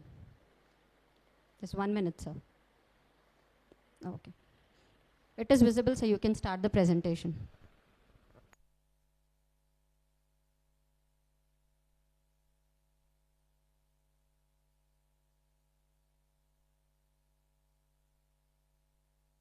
these are the contents of this paper presentation. The paper presentation, the paper title was implementation of the face recognition system for the attendance tracking utilizing the 𝐭𝐴 algorithm. In this project, I am using the 𝐭𝐴 algorithm, ma'am, for the paper presentation. These are the contents of this PPT, ma'am. Now I'm sharing about the main objectives of the paper. There's a key role of the facial recognition. Facial recognition system are widely adopted by various industries such as natural and effective authentication security purpose. In this project, we are using face recognition for the taking of attendance of the students or any organization purpose. For streamlined attendance tracking, the system reusable attendance tracking is institution by replacing the traditional error. By taking the manual attendance, it will get some of errors, some of the duplicates also taken during the taking the facial recognition, take the accuracy of attendance. In this project, we are dividing the four frameworks. First, we create the database construction. We need to create the database of the student facial recognition, ma'am. After creating the database, we are using the face detection. Take the user of the face and detect and train the model using this face, and after recognition, taking attendance updating automatically. It will take the using the local binary pattern and the has cascade classifier. It is used for getting the feature extraction of this project, feature extraction of the images. In this project, we are using the 𝐭𝐴 algorithm to get the more accuracy of this project. The total presentation option is directly shared to the administrator through the mail ID. These are the introduction about the project. Face recognition is a computer application that is capable of detecting, tracking, identifying of verifying the human faces from the image or video.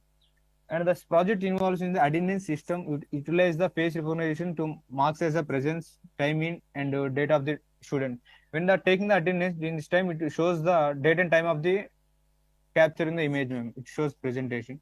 It covers areas such as the facial detection, alignment, and recognition, along with the development of the web application to categorize the various use cases of the system, such as the registration of the new student, additional photos to train the model. First, we train the model using some of the images of the users. After training the model, we get the some of the based upon the user. When we start the webcam, it will automatically detect this is a student already registered. It will show. These are the literature survey. These are methodologies. In this project, we are taking the angles, very different angles of the images, ma'am. When the user want to register, during the time we'll take the different angles to store the image of the user. After taking the images, we need to get the extract the images and the integration using some of the techniques such as the PCL and LDP. Using these techniques, we need to remove the noises and reduce the unknown part of the images, ma'am. Here, during the low time condition, it will take the photo and release the resolution, take the photos clarity as that. Detailed methodology of this program will in the flowchart, ma'am. This is the flowchart. First, we need to start with camera. Start with camera and the image accommodation, crop and resize the detecting faces. During this process, we are using for the LDA technique, ma'am. After that, we are storing the data, everything in the database in a format of Excel sheet. User data attendance, live streaming is the methodology of this project. This is a system implementation. During first implementation, student register. Each student is required to register by providing the necessary details and participating in the photo frame captures such session for data creation. After taking the image of the student, it will store the database. It will database store the database data, and after the database, you will automatically detect the student are registered and his attendance for a particular subject at particular time of that time. After that, we are doing train the train the data. In this project, we are using the local binary pattern histogram. It is used for the extraction of the images. It will convert into the histogram. The face recognition process recognition involving 3 steps. Primary, train the data, and train the recognizer and predictive matching by comparing new histogram to the training set. Real-time attendance tracking. Recognized students can mark as present in the Excel sheet, while unidentified students are noticed and absent. Automated absentee reporting. There are the system implementations. Here we need to find this. First, we need to find the user. Based upon this, we get the user already registered. There are some of the implementation. These are results of the discussions, ma'am. In the first picture, it will shows all the students are already registered. It will shows the name of the students for the particular.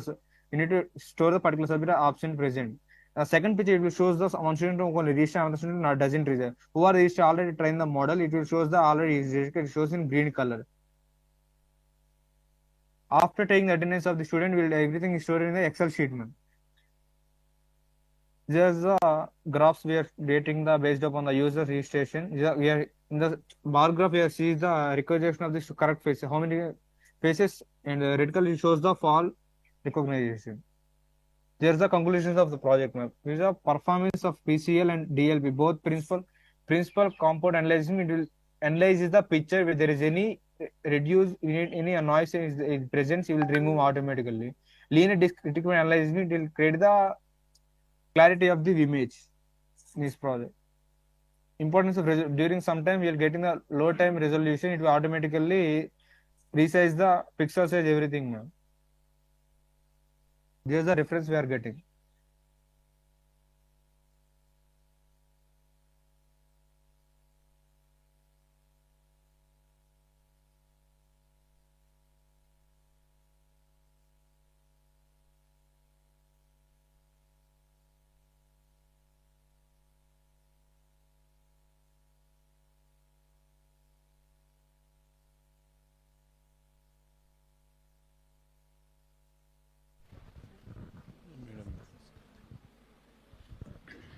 Nivas, you're there?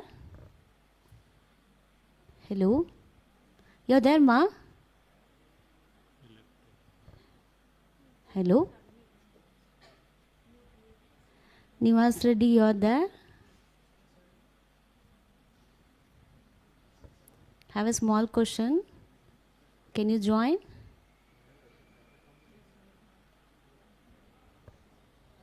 For him is audible?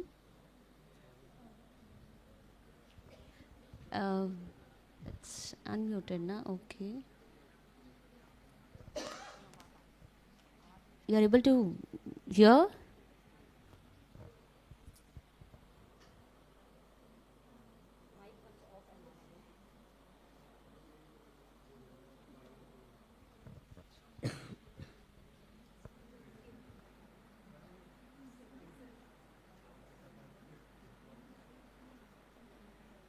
You are now muted. You are now unmuted.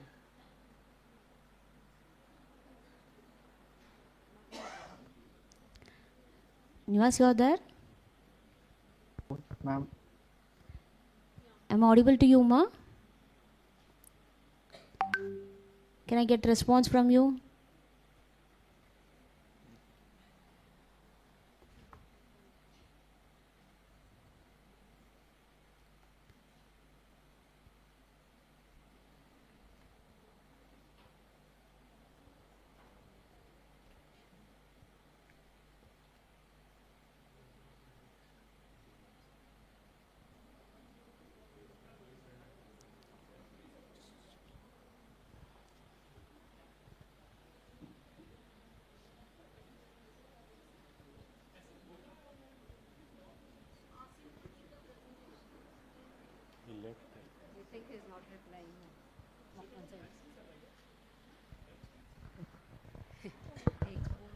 Hello?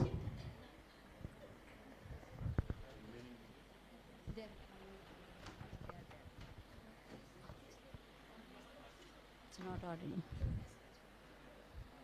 Sir, are we audible to you? You are not audible to us, sir. You're not unmuting yourself. Can you please unmute yourself?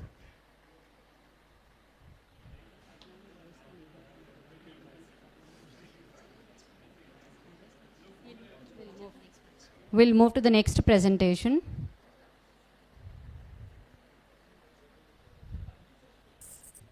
Sir, one second, list.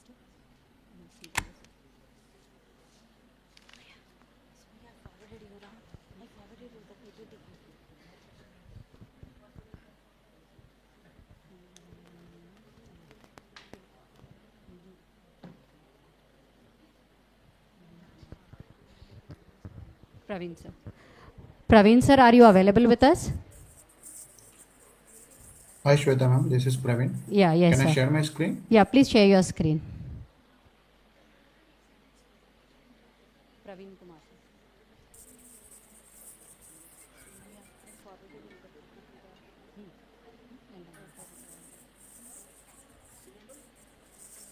Hello, able to Yeah, hear? Yes, sir. whether You're Nivas and audible. Praveen, both are from same team? No, sir. This is Praveen. I'm in a different team. Nivas is completed, huh? I hope he's Hello, completed. Praveen, why your But it video was is not not audible, coming? no? So, okay, one second. Sumay, ma'am. Please start the camera.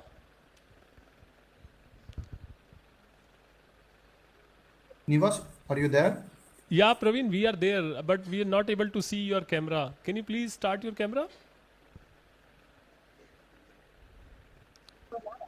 Nivas is typing something. Okay. Shweta, ma'am. And where is the PPT? Is PPT is done, ma'am? Okay. Please share the PPT. Blue tick वाले में थोड़ा सा क्या हमको confusion है. Praveen, you can turn on your video and you can start presentation. We already got a message from Shweta, ma'am, there. Okay, sure. So, fourth option, sir, that is screen share option. First is mic, then you have a calling option, then video camera option. The fourth one is screen share option. Click on it and you can share your entire screen. Shweta, ma'am, Nivas is asking whether he has to present again or he can leave. Just to see the message and give reply, ma'am.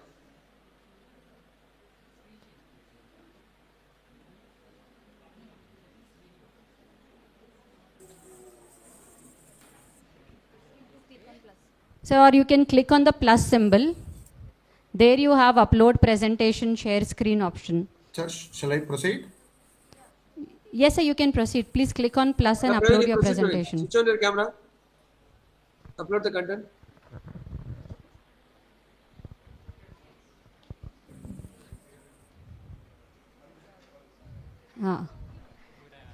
It is visible, sir. You can go ahead. Are you able to see my screen, sir? Yes, yes. We are able to see your screen. It's visible. Okay, thank you. So, yeah, good afternoon to everyone. So today I'm going to present about the dynamic clock tree balancing algorithm achieving enhanced performance efficiency in ASIC designs. So nowadays in the world, the VLSI field is rapidly growing, right? So during this ASIC design, we are fabricating multiple chips because of nowadays the chip size are shrinking. Then we are doing the multiple, like a billion transistor in a single chip, right? So while doing this, while achieving this, right, we are doing most of the chips for mobile devices and automations and data centers. And network chips. So these are we are fabricating. So through fabricating chips, it's not a single step process, right? It will be involved the multiple steps. So in this multiple steps, we are going to one specific steps for the physical designs. So we are doing the designing each steps. So in this physical design, we have the multiple steps in this specific also. Okay. So in the physical design, we are doing the first synthesis, then floor plan, then placement, then CTS, route and post route, then sign off. In sign off stage, we are checking all the qualities. So right. So each stage is will be different. So now I'm just elaborate about the CTS, because in the CTS we have the like there is a real clock tree building and the overall chip performance, right? Mostly it depends on the clock tree, how the clock tree it's work properly, how the skew able to meet, how the transitions, because it depends on everything the design that clock create, right? So I'm going through the detail what the existing clock tree algorithm and clock tree method will be there and what my proposal will be there, so we can check all the things. Switch on the dot. So these are the agenda. I'm just going to further. So our main objective is, right, so the main objective to the algorithm tailored based on this different applications. So this design is implemented, this application for the ASIC design is implemented. We already tested this algorithm. Okay, the dynamic clock tree balancing algorithm is proposed to continuously optimize the clock tree distribution network in the real time. So how the clock tree work in the real time applications. So that was our main concept. So this algorithm actively works to reduce the clock skew and improve the timing precision and power consumption without impacting schedule and the performance, everything, right? That's main importance. because while fabricating the chips, we have the particular we have the concentrating power, performance, area, and schedule. Because while starting to fabricate chip, the chip come to market on time. If we are not in on time, then the total process will be waste. Someone coming to market, then our chip fabrication, the cost wise, everything waste, right? So we work on that. We have to taking care of all the things: power, performance, area, and schedule. So these are the best paper. I am just referred that. So actually, this how the existing clock tree is algorithm for the low power clock tree synthesis, right? So it will be the power minimization of the local clock tree is addressed in the study using the clustering technique. So we shown the equivalent to the interconnect capacitance and minimization of the tree. So finding the clock buffers required to synchronize the group of sequential, and the location is done by the clustering. Then the cluster denotes the clock buffer is driving each sequential in the cluster. So, okay, so these are all these best. I will explain the complete. So overall, so how the existing clock tree will be, right? So overall, the design, the tool, the clock tree trying to balance the skew. So it will be considering all the sync point, not only specific sync point, right? So it will be tool trying to balance all the sync point. Means if we have the 1 million transistor, and should be the more or less 10 to 20% the clock buffer should be there. The tool trying to balance the clock buffer, tool will trying to add the more clock buffer, like different flavors, different sizes.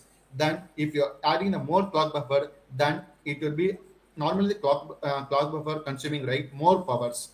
Okay, so if you are using a more clock buffer, then our power dissipation will be more, right? So we have to avoid them. So other than, so if you're trying to balance the skew with larger all the sync point, right? Sometimes some group is we are able to meet the target, and some some longest skew or longest flops, right? We are not able to meet the requirements. So that's the reason we are working on that. We are dynamic based algorithms. These are our proposed. So main aim is to the dynamic balancing, reduce the skew and power consumption. Okay, to optimize the power consumption, to dynamically modify the clock tree topology. The proposed system implies region-based clock tree balancing in a clock distribution. So, I think he's a research scholar. So, example, these are the one designed, right? So existing clock tree, what will be do? The tool will be starting the clock point, and it will be once multiple sync point will be driving the design, and that it should be trying to balance the skew, everything. But our proposal, right, that in this CTS algorithm, right, in the design, it's divided into multiple parts, like a group of regions, a group of models. Then tool will balance each group specifically. For this group specifically will do, this group specifically will do, which means the tool won't add much buffers in, because it will be the internal region, right? The tool balance will be easily. So based on this algorithm, right, we can easily meet the skew and latency requirements. Sometimes we are less also we are able to meet. So it will be good for setup and timings, right? So mainly this DCDB algorithm, so mainly based on the region based, but existing one overall design based. So individually modify the clock tree inside each region. So region based technique and adjust this difference while still meeting the timing requirements. Okay, so the region based, somewhere we are facing the timing violation. We are easily modify the clock, which clock we are able to tune in the, so where we need to pull, where we need to push, we can easily address them.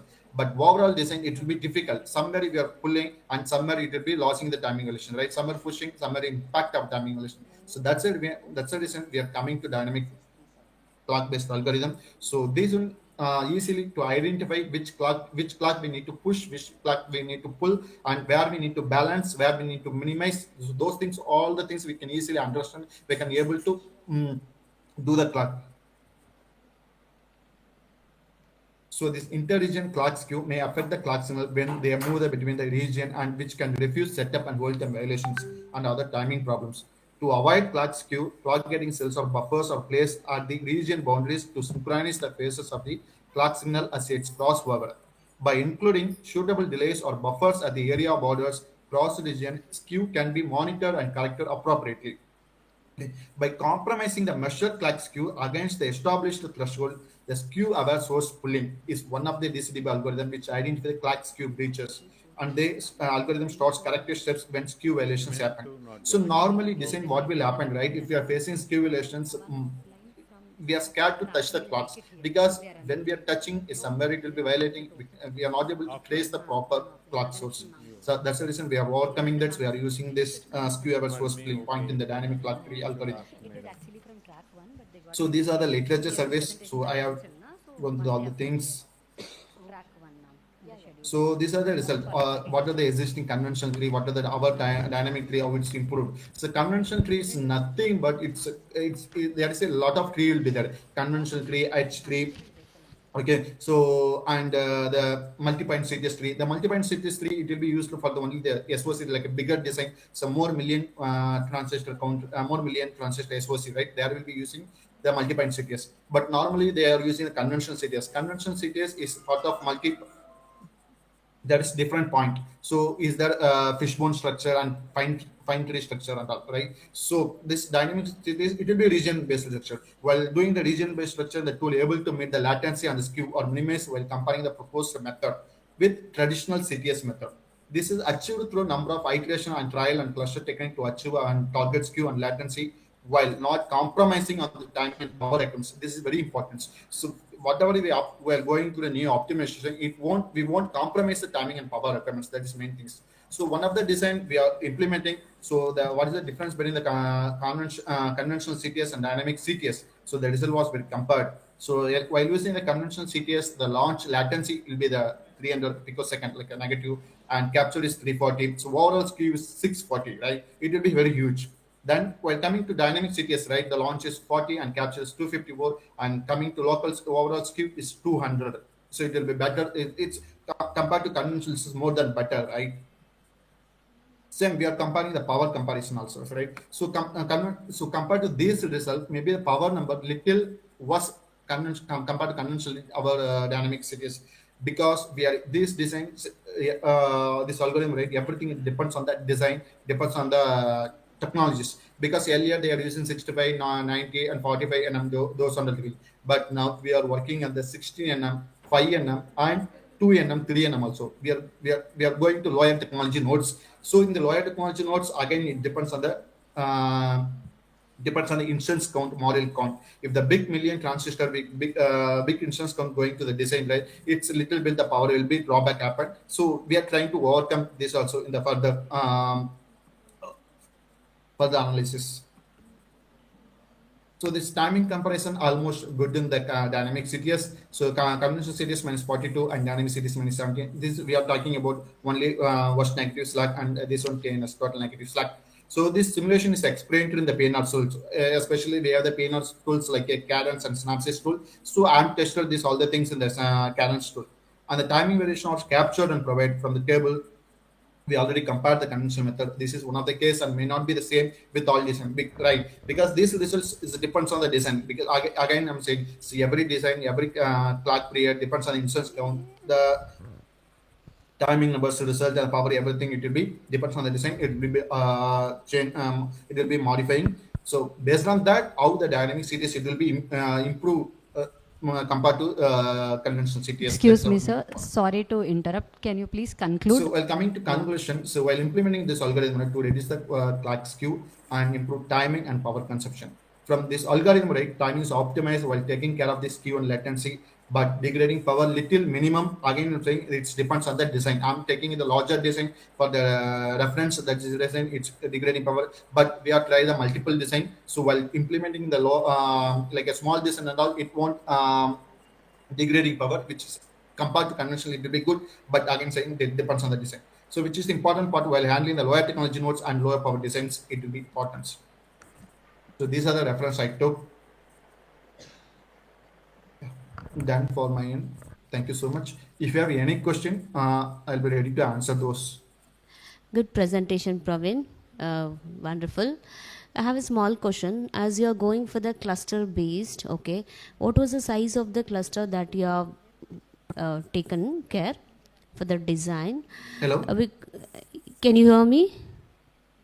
Praveen, can you hear me? I think there's a problem with our side. Can you hear me, ma? Hello?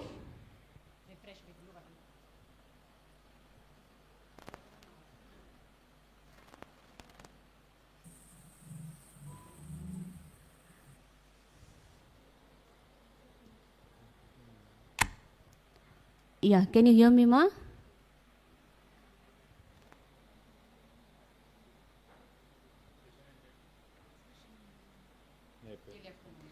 Okay, chalo. That's fine. Hello, ma'am. You're there, Praveen? Praveen, you're there? Hello. Yes, ma. Can you hear me? I think from our side, this is some settings. I think if people have to. Hello, sir. Hello. You are now muted. Yeah, You are tell now me. unmuted. Sir, any questions or can I end up this session? I'm audible first. I'll let you know. I'll just ask them to give a response. I am in another place. Okay. Okay, Event Shweta. is going on in seminar hall, E block. I'll ask them to give a reply there. Okay. Shweta, ma'am. Yes, sir. Are we audible?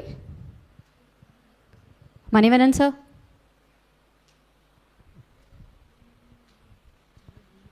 Refresh करिए funny sir, ऊपर से refresh. Funny, Shweta ma'am. Manivanan, Is sir, audible? are we audible? No.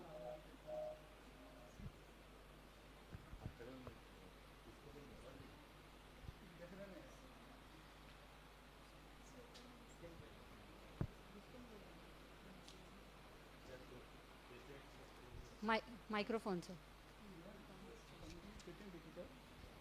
Better to send it on Google Meet link. No Google Meet link, strictly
Thank you, sir. Thank you, ma'am.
Hello, hello.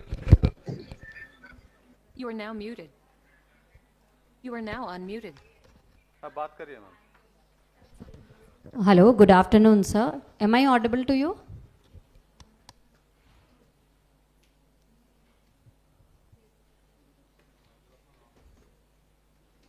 Sir, am I audible to you?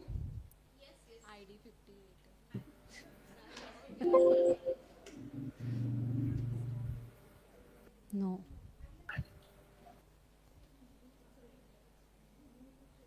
Hello? Sir, can you hear us? Yes. Okay, sir. So you can start your presentation. Thank you. So, how can I say my slide, madam? Yes. Okay. Good afternoon, ladies and gentlemen. Can you hear me clearly? Yes, sir, we can hear you clearly. Thank you. Can you please maximize the presentation screen, sir? Yes. Ladies and gentlemen, my name is Dicton Chen from 𝐒𝐭𝐴 University. Today, I'm very happy to share with you our research study with the title Enhancing MRI Imaging Efficiency, a hybrid undersampling strategy for case-based data acquisition. We are the author from Vietnam, from 𝐒𝐭𝐴 University, Hanoi University of Industry Electric, our university. So in this study, we focus to the magnetic resonance imaging, and one of the most problem in this kind of study is that if you have ever go to the hospital to get the MRIs, we can see that it a time consuming problem. So because it takes a lot of time to get a complete MRI, for example, for the brain or whole the bodies, it takes a lot of time. So the patient feel that it's not comfortable, and when they feel that it's not comfortable, they have some movement, and this movement will lead to the distortion in the results of the MRI imaging. So in this study, we try to propose a hybrid sampling strategy for efficient MRI acquisition. It means that we can set the time for the MRI acquisition.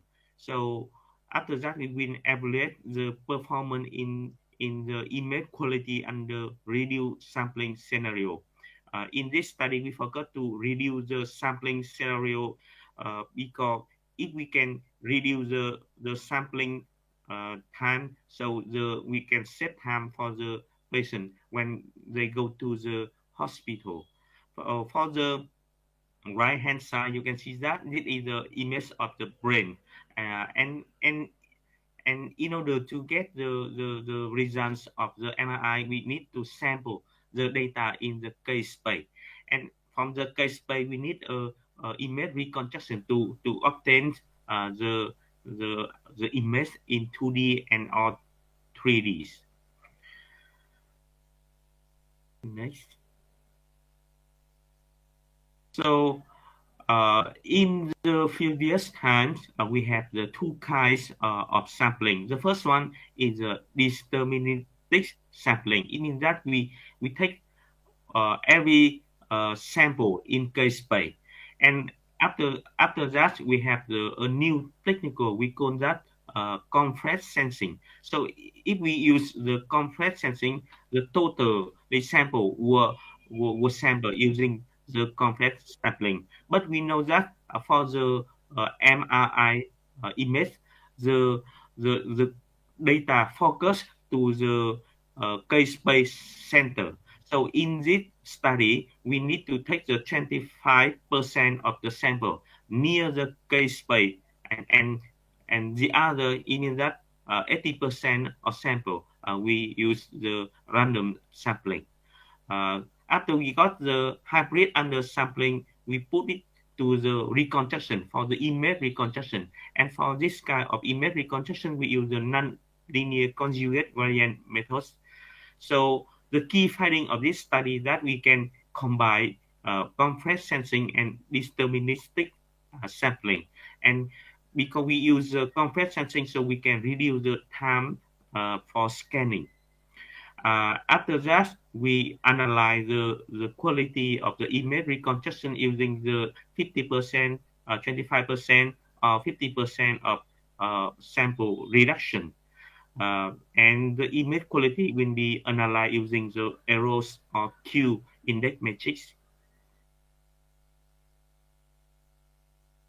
So in this case, I mentioned before, we will combine the random and deterministic sampling for optimal K-space acquisition. So in the MRI technical, the measurement were performed in the K-space domain, and after that, we apply the non-Q reconstruction method in order to reconstruct the image in the 2D or 3D.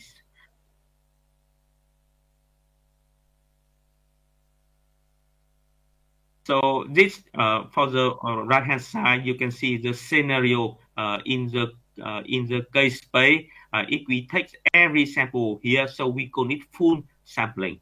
In order to reduce the times of scanning, so we need to take a number of a sample. For example, if we take the 50% of sample, it means that we reduce the 50% of time scanning. So for the right hand side, you can see that when we apply the case space reconstruction, we can obtain the image of the MRI here. So in this equation, you can see that this equation shows the relationship between the data in the case space and the image. So we can reconstruct the image using the 2D Fourier transform. And for the you can see in this image, you can see that the information of the image they focus near the center of the case space.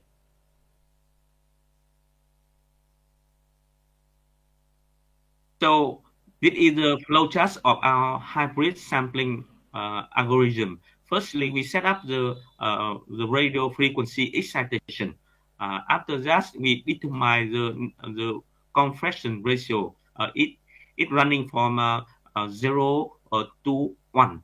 But in this case, we split it into to R1 and R2. So the R is the sum of R1 and R2, and R1 is correspond with the random sampling, and R2 is for the deterministic sampling.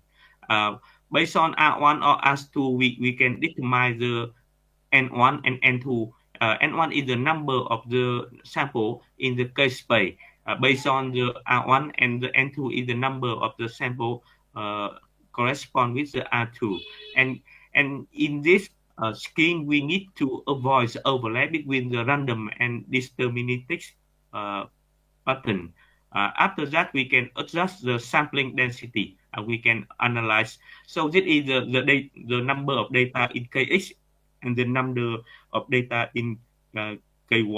And if we have the sampling density in Kx 100%, it means that we take all the sample in the Kx. And if we have the 50%, we only take the half of the number of the data in the Kx dimension.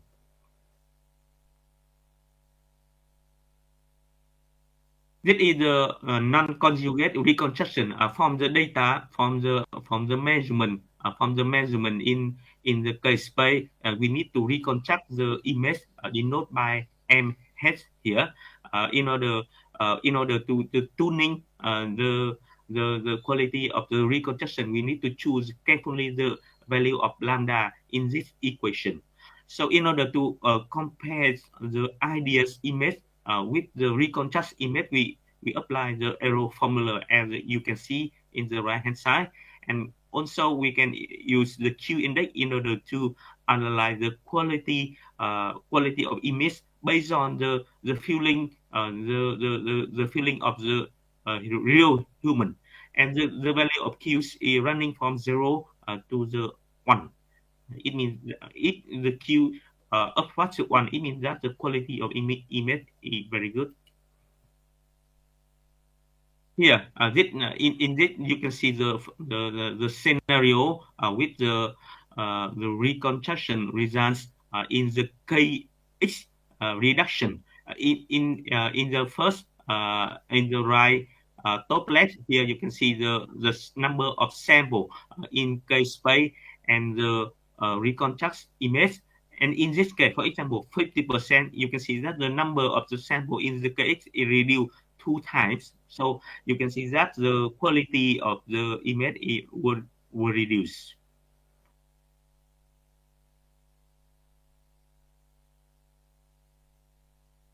Next, in this slide, we show the performance parameter. In the first column here is a ratio of the KX reduction. 100, it means that no reduction in KX dimension. So you can see the error when we reduce the number of sample in the K space, so the error will increase. And for the third column, you can see the value of Q index. So the similar to the error when we reduce the number of sample in KX, the Q index also reduce, as you can see here. And we can see that so the reduced sample will lead to the faster scan but the lower image quality. And you can in this scenario we will consider to the 75% or 85% for the good balance between the performance and the time of the acquisition.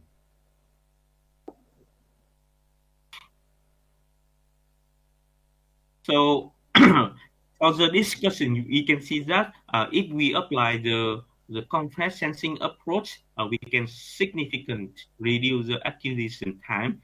But we need to get the balance between the random and the deterministic sampling to make sure that we have the good image in the reconstruction process. So for the clinical relays, you can see that the shorter scan reduce the motion of artifact and patient discomfort. And we can apply our approach for the time-sensitive diagnostic application. So for the conclusion, in this paper, we propose a hybrid contrast sensing approach in order to reduce the MRI acquisition time. But we can still keep the image quality in the reconstruction process. And for the future study, we will explore the more CS algorithm for the further quality improvement.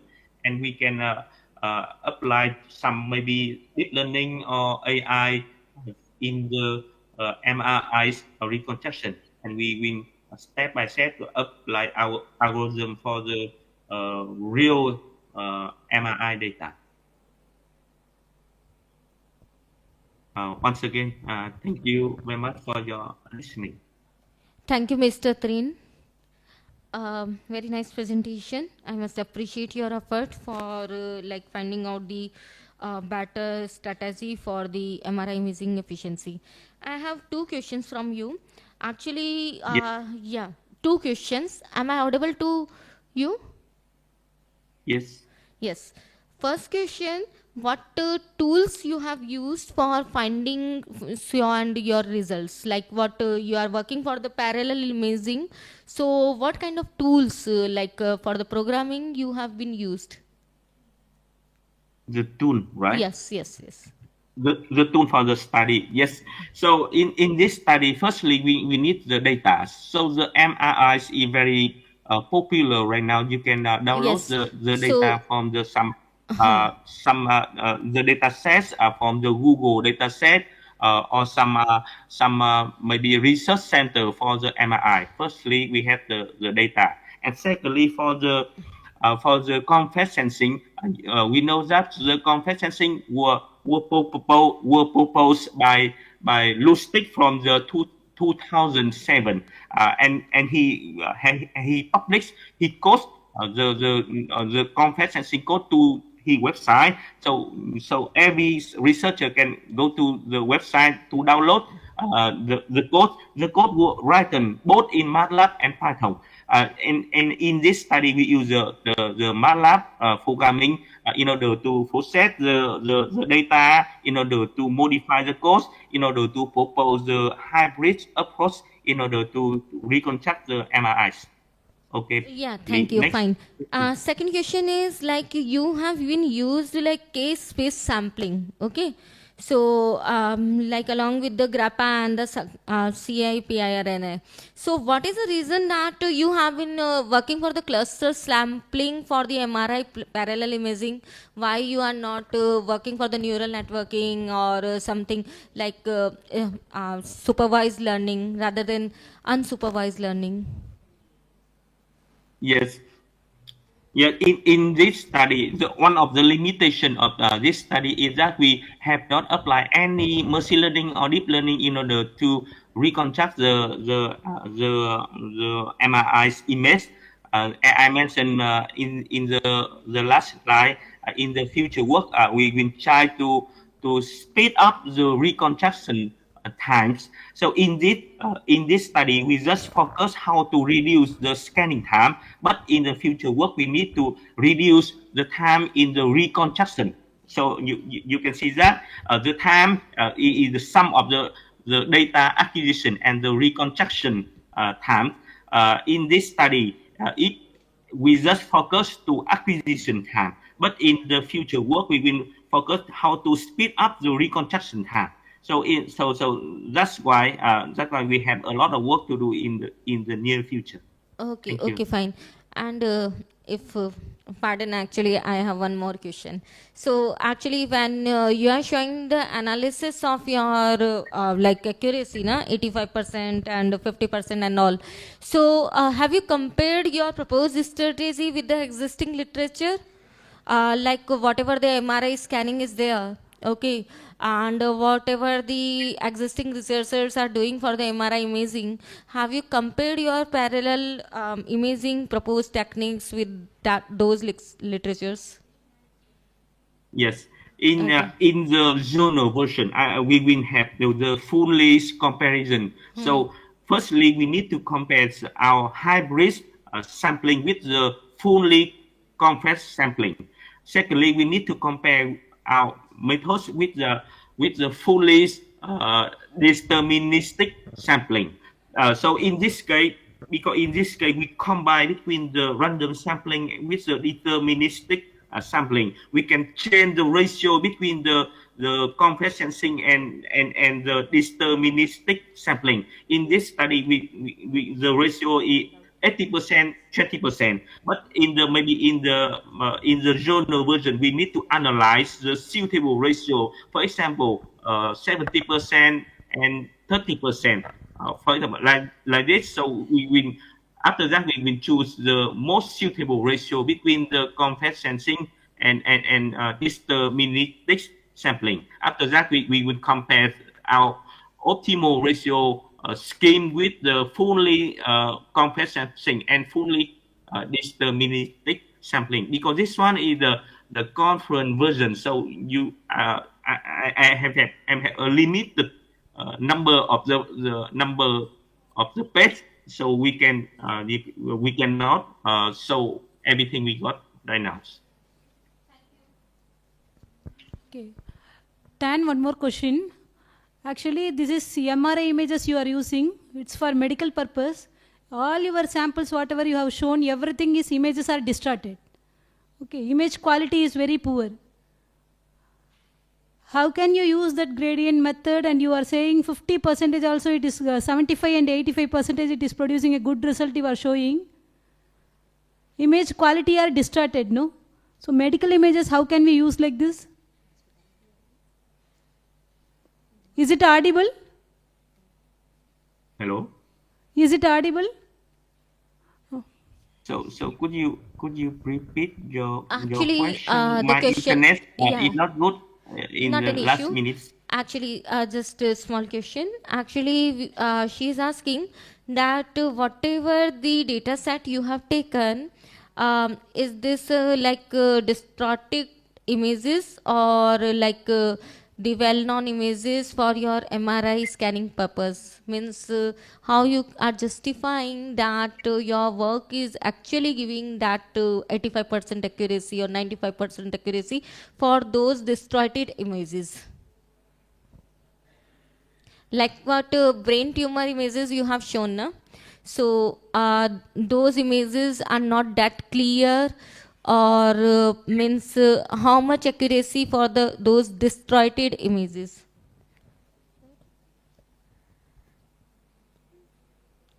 Yes. It's okay. Thank you, Mr. Tran. It's okay. We are Okay. yeah, Thank not an you, madam. issue. And it was nice presentation. Please include the part of the comparison for other papers. Okay. Yeah. Thank you. Okay. Thank you. Thank Yeah. you very much. Thank you.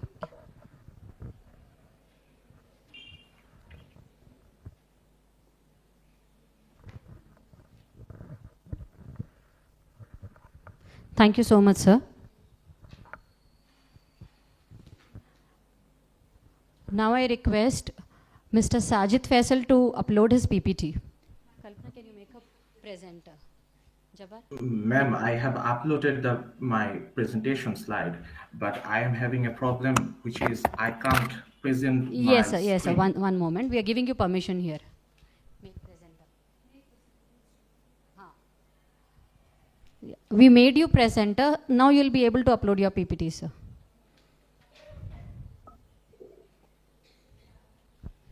Yes, ma'am. 1 minute, 1 minute, 1 minute.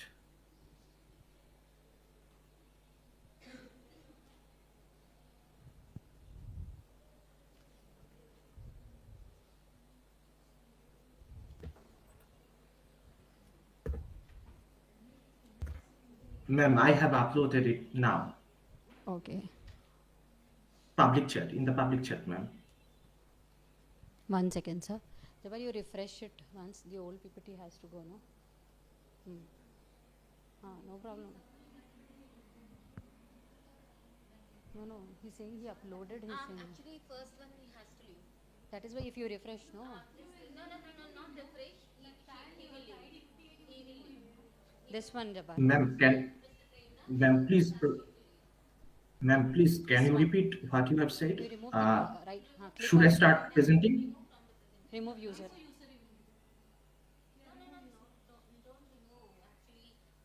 No, click on. He's not presenter, ma'am. Click here. Click. See, make presenter means he is no more presenter. No, if you refresh, I think it will be fine. Wait.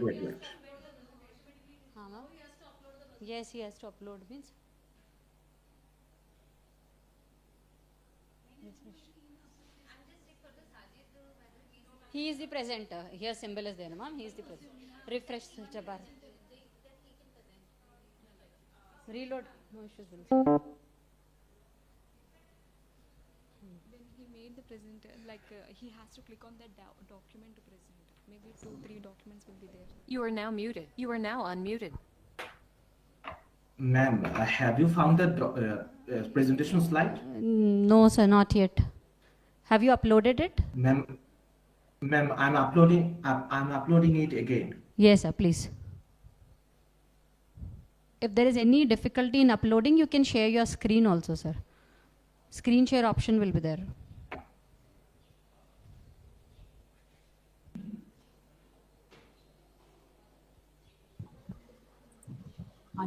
Ma'am, I have uploaded the document in the public chat.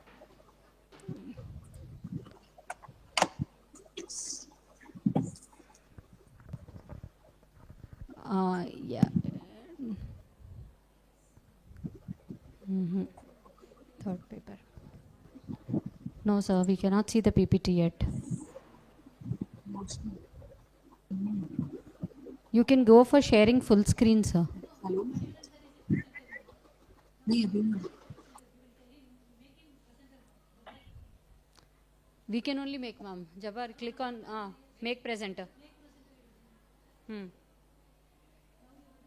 Ma'am, can I present? No, sir. Actually, PPT is not visible. Can you once again try uploading it? Or you can share your screen better. Ma'am, 1 second, ma'am. Yes, sir. Should I? 1 second, right now, because I'll upload the PPT. Sorry, sir. Just wait a minute, I'll upload the PPT. Okay, sir. जबर मनीवरन sir को presenter बना दो बोल रहा हूँ. He has taken. Sir will upload.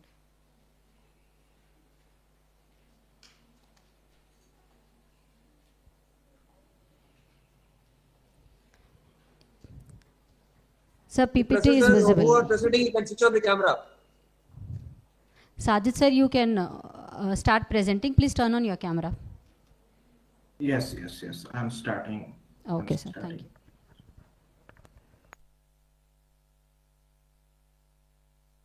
Hello, everyone. Can you see the screen? My screen? Yes, sir. Thank you. Our topic is as follows: a proficient convolutional neural network for classification of bone age from X-ray images.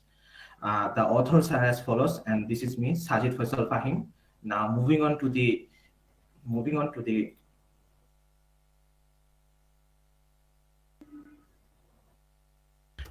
introduction part.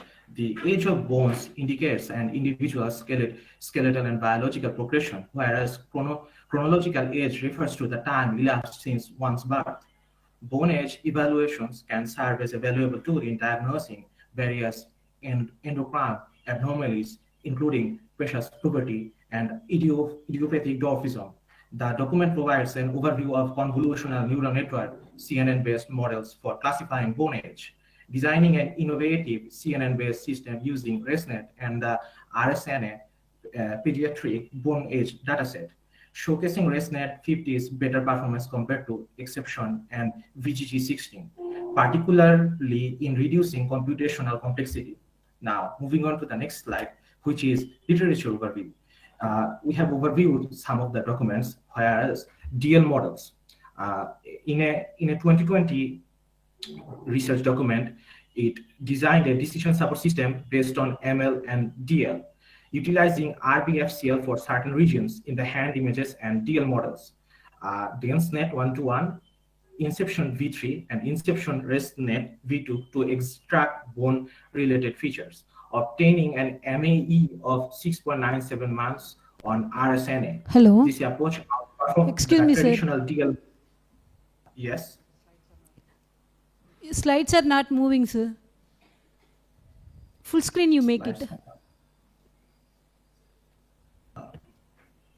Hello, sir. I'll assign you presenter. Bottom you'll see the slide number. You change the slide and keep continuing. You are in which slide, sir? I'm unable. You are in which slide?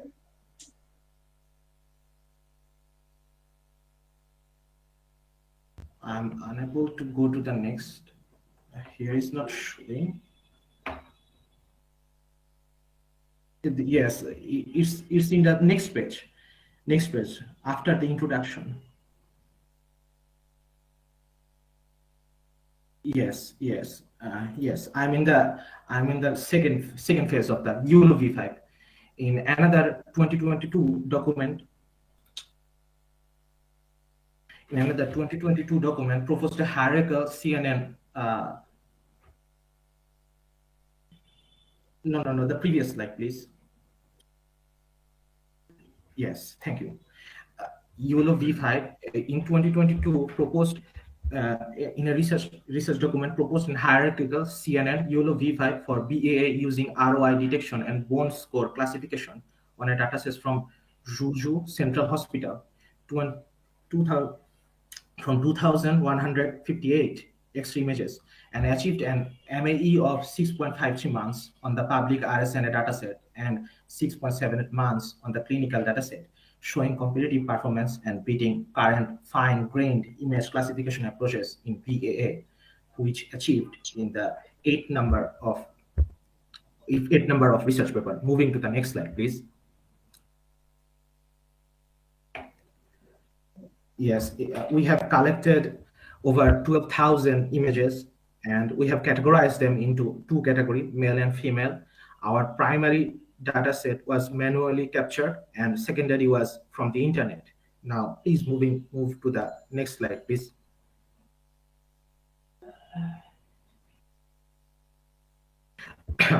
Here is the game changer of our proposed solution. We have partitioned our blocks from into three layer.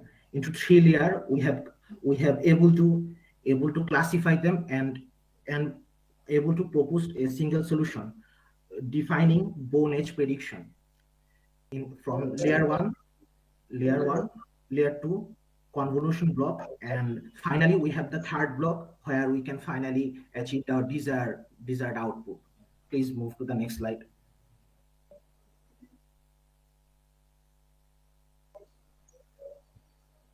Yes, that we have gathered our data set and performed augmentation, which is flipping and horizontally and vertically. We have rotated them from 90 degrees clockwise or counterclockwise, and for better accuracy, we have performed rotation, which is plus 15 degree and minus 15 degree. And for brightness, we have maintained our brightness from plus 10% to minus 10%.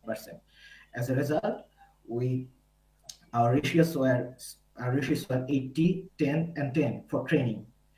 And secondly, our images were resized into 224 resolution. Following augmentation methods are performed on the training part of the dataset. Please move to the next slide, please.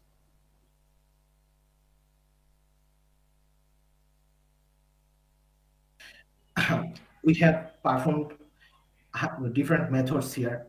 As optimizer, we have selected SGD, and loss function was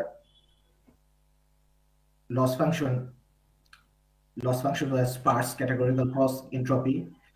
Early stopping callback were monitor-metric, and max validity accuracy was 30. Max epoch was 230, and our batch size was 15, and our learning rate is 0.001. Please move to the next slide. As a result, this shows our experimental data set and discussion. If we see the VGG16 exception and ResNet 50, our accuracy was ResNet 50 performed a bit better than the other two, 96.46, and its specificity 96.726, as it performed better than the other, in most of them, and as a result, that is why we have come up with a better accuracy. Please move to the next slide.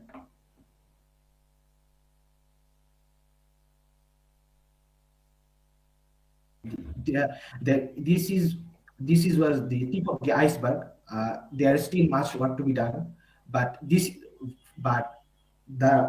operations we have performed, and they come up with the following parameters. Importance of automation. Automating classification is crucial, particularly in countries like Bangladesh. ResNet 50 design. The ResNet 50 model is specifically designed to recognize bone age types in Bangladesh.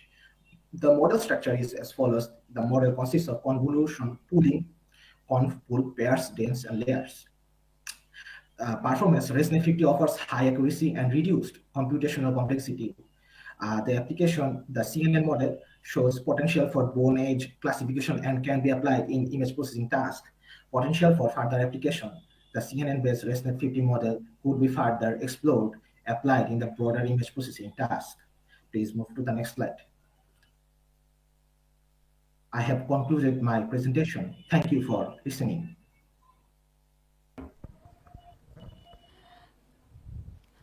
Good, Sajid. Is it any difference between Bangladesh person X-ray and Indian person X-ray?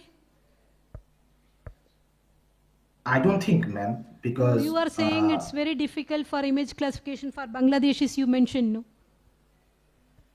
No, ma'am. We have collected data set from two sources. One is manually, the other was from the internet. There's a huge role in the manually collected data set. Okay. What is the data set you used? Ma'am, we have used data set from internet and we have Internet, gathered what from data set you used? manually. No, sorry.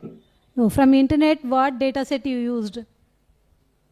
From the internet, we searched from Kaggle, we searched from GitHub, we searched different research papers. What is the where use of they propose- 224 by 224 image size resolution you have taken? Sorry, please. No. Why you used 224 by 224 resolution you have taken, ma?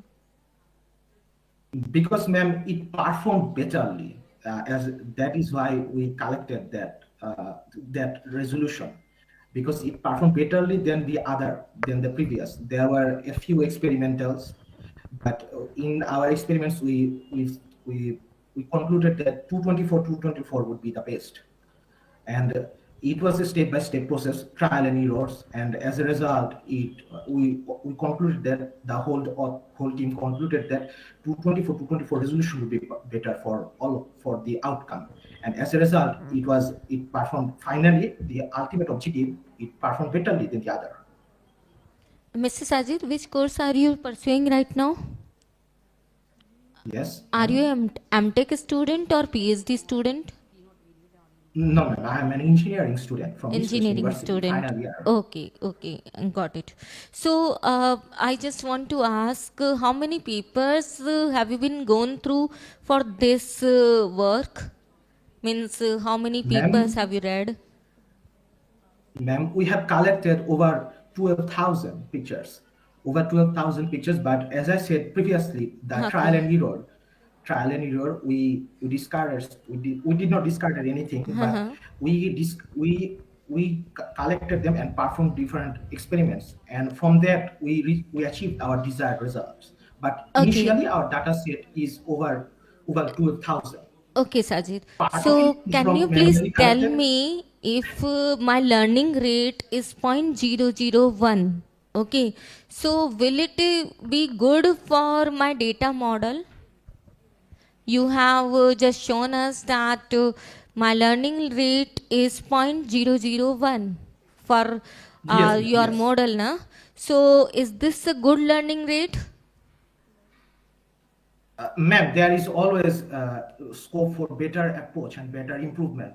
I have said that previously. There is limitless potential for future work. It can be improved. It can be better for better accuracy and better result. Okay, so Sajid, there are 3 suggestions from us. Okay, you just improve your work. First, you need to go through the data set from those images you have taking from the internet. There is the name of the data set, as you are an engineering student and you are working very initially for the research, and it's a good thing. So you just go through the data set. What is the name of the data set? How many features this data set contains? Okay, and after that, how your data model is going for the learning rate, accuracy, and what will be the better. Okay, and you are claiming that RASNet is giving as 96.726, exception is giving as 93.768, and VCG 16 is giving as 92.820 for your data model. But you have not shown what is actually your data model. Okay, so just incorporate all these suggestions in your research, that it will be better for the next time. Okay, all the best, Sajid. Thank you. Thank you, ma'am. Thank you.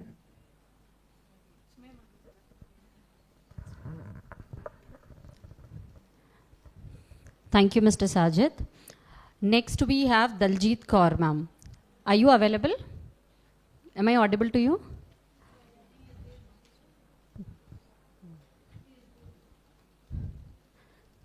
Can you please unmute yourself? Yeah, you can upload your file, ma'am. Click the plus button, browse it, select the file and click upload. The file will be displayed in the screen.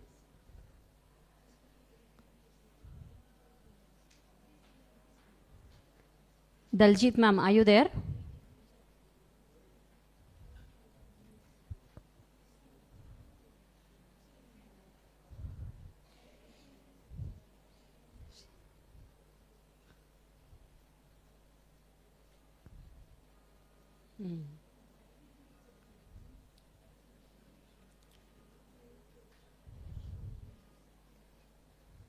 Yeah, PPT is visible, sir.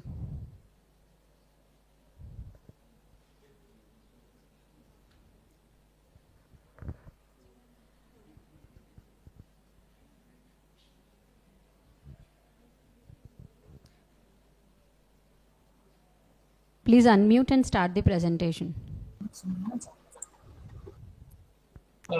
Good afternoon, ma'am. Is it audible? Yes, sir, it is audible. Good afternoon to all of you. My paper ID is 77 and the title of my presentation is a copy move forgery detection system using deep learning based CNN model and approximation wavelength coefficient. Can you switch on the webcam?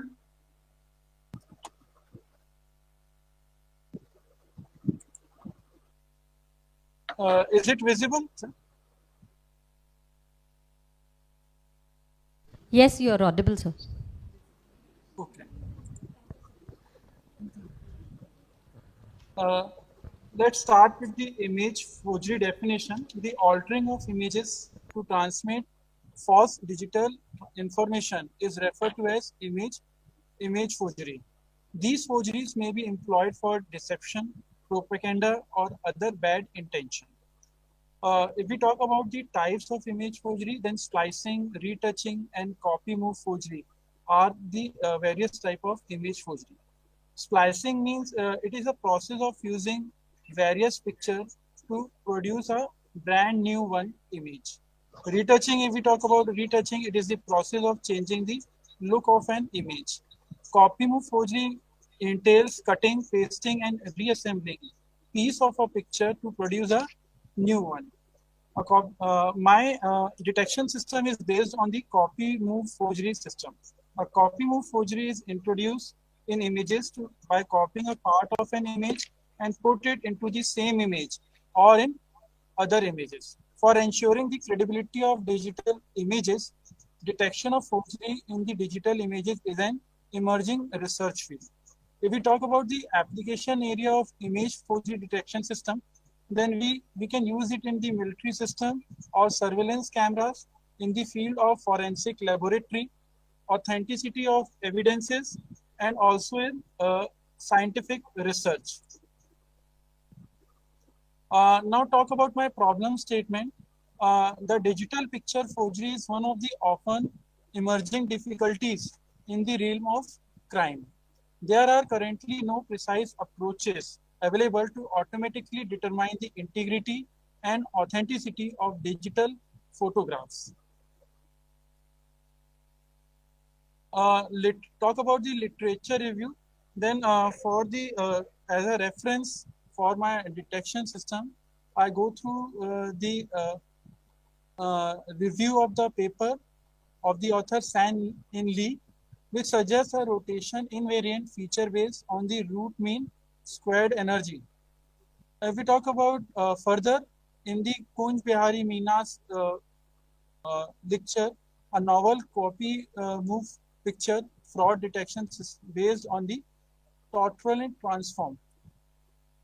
Further in the 𝐒𝐭𝐴-𝐳𝐥𝐴 paper, which developed 𝐭𝐴MUnet in image forgery detection technique.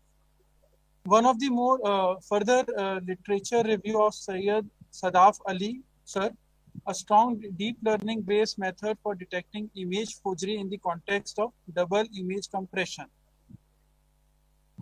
Now my objective is to develop an algorithm for detection of forged part from the image in the minimum amount of computational time.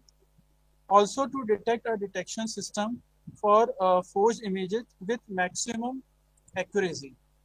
Now we talk about the methodology. Then I am using the deep learning concept-based CNN model with the approximate image-based wavelength for image forgery detection. In my methodology, the system is made to overcome the drawback of convenient feature extraction technique and to detect forging patterns with high accuracy by utilizing the special power Excuse of me, CNN sir. Sorry and to interrupt. wavelet transform. Okay. First, image is divided into equal or unequal size based blocks in the form of matrices. Then for each possible block, we have to find the feature extraction based using the CNN based technique.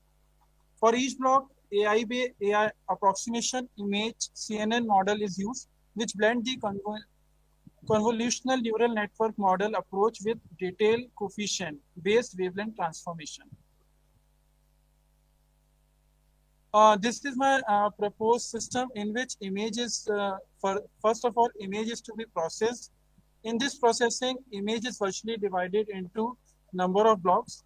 Then this is further transformed to the proposed AI-based CNN model, in which on transforming the image into approximation image, then it passed into CNN model for feature extraction.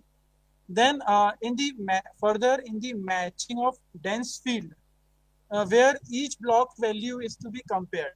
If in the image any of the block value is find similar with any other block, then it means that particular part of the image is copied into other part. So that's why it is approximation. If there is no any identification of similar value of each block, then we consider it there is no forgery in the present image. So in this way, I detect the system whether image is forged or not based on the block value, which is actually a feature of each block extracted based on the CNN model. This is the proposed system. First, image processing, which I have already here explained.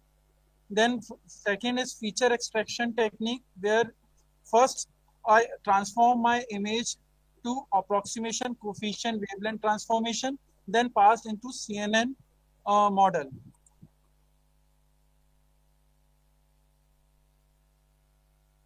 Then third step is matching of dense field, where duplicate rows from feature matrix is to be identified. If it is identified similar blocks value, means image is forged, otherwise image is considered to be original. In this way, we can detect the image into two processes. Software tool which I have used here is the MATLAB platform version latest R2024B.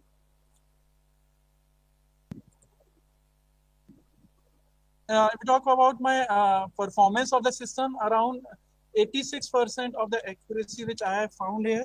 Further, I am working on it to improve its accuracy.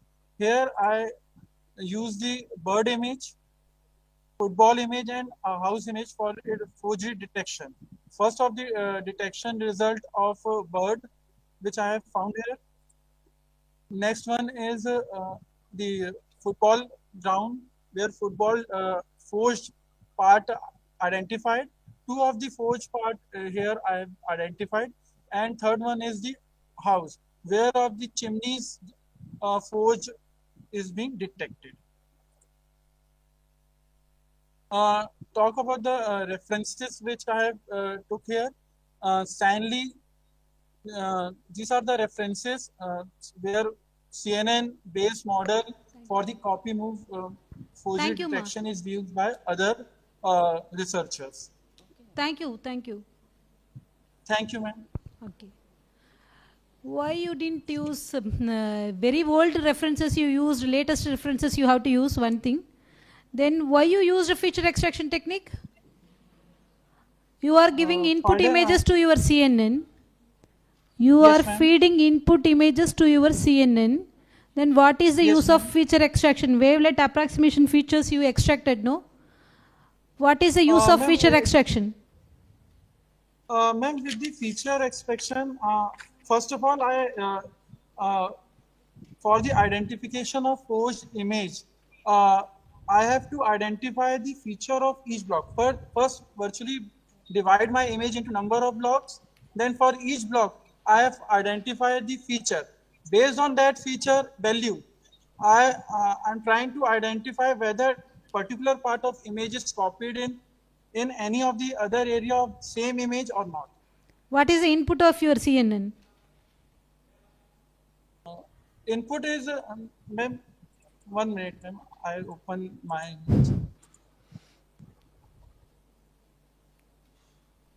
Ma'am, in the pre-processing, virtually divide the image into blocks. That is as the input for the CNN model. Okay, then your system will work for DALI and Sora images also it will show? It will detect forgery is there or not? Ma'am, voice is not coming clearly. No Can more. you Generative please, AI nowadays pardon? it is generating. No, DALI you heard, DALI and Sora also generating an images.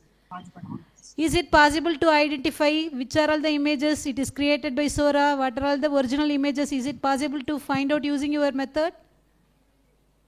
Ma'am, trying to extract the real-time images also with the system. But right now I'm using the static images. Okay, number of images working you on- will improve, number of images you will increase. Ma'am, You will at a improve the time, methodology one- also more. one- Thank you. Hello? Okay, thank you. Thank you, Daljit. Thank you so much. You can leave. Thank you.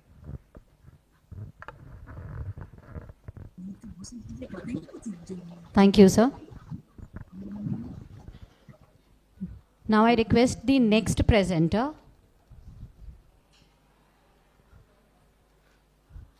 Paribartan, sir. Can you please make him presenter? Last second. Make presenter. Manivanan sir is uploading, I think.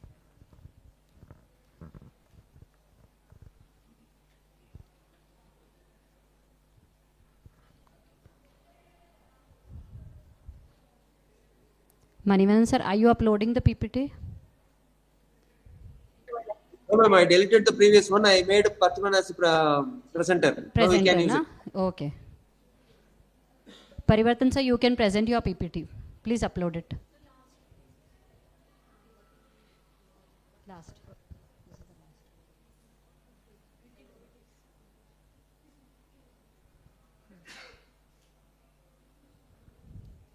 Sir, am I audible to you?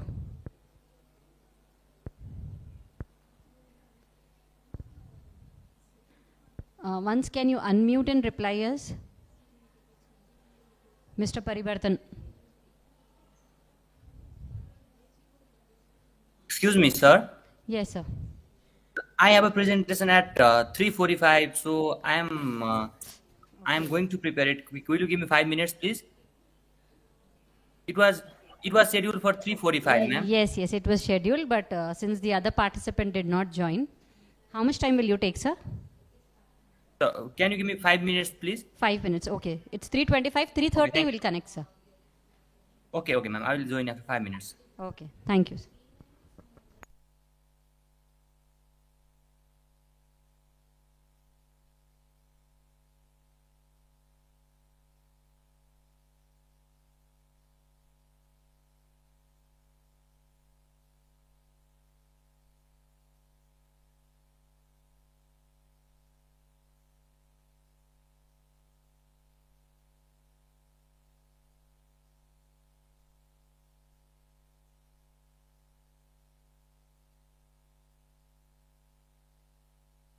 You are now muted.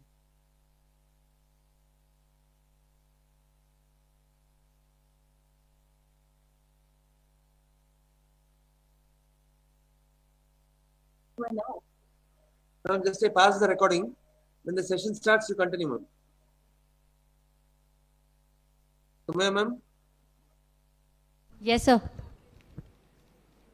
Kalpana You ma'am, are now unmuted. Yes, sir, we are there. that timing I passed it. When the session starts, you again start the recording, ma'am. Okay, sir, we'll start. You are now muted.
You are now unmuted.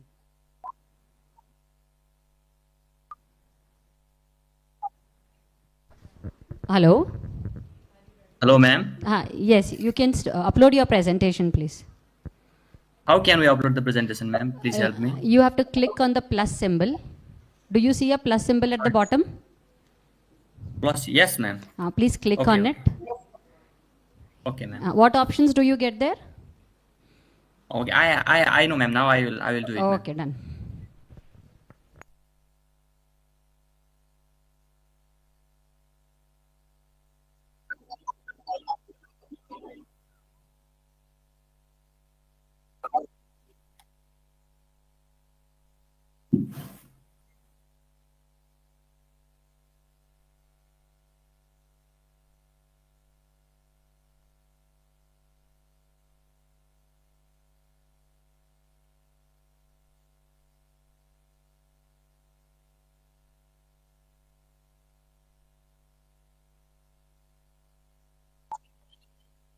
Yes, ma'am. Is it visible, ma'am?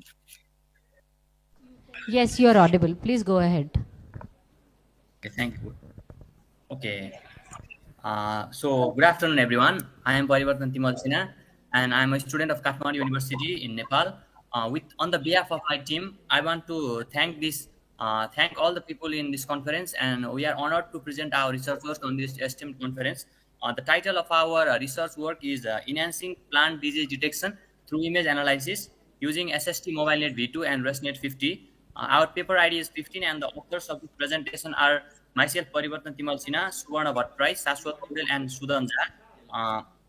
So, talking about it, at first, talking about the current scenario of Nepal in agriculture. Nepal is an agrarian You nation are with now muted. significant contribution from agriculture. More than 80% of the people in Nepal are engaged in agriculture, and there is also a significant contribution of GDP from it. So it is important aspect to address the challenges in agricultural technology. So because of this, our objective is to develop a model that will be able to do the detection of the plants and the diagnosis of its disease using the deep learning techniques.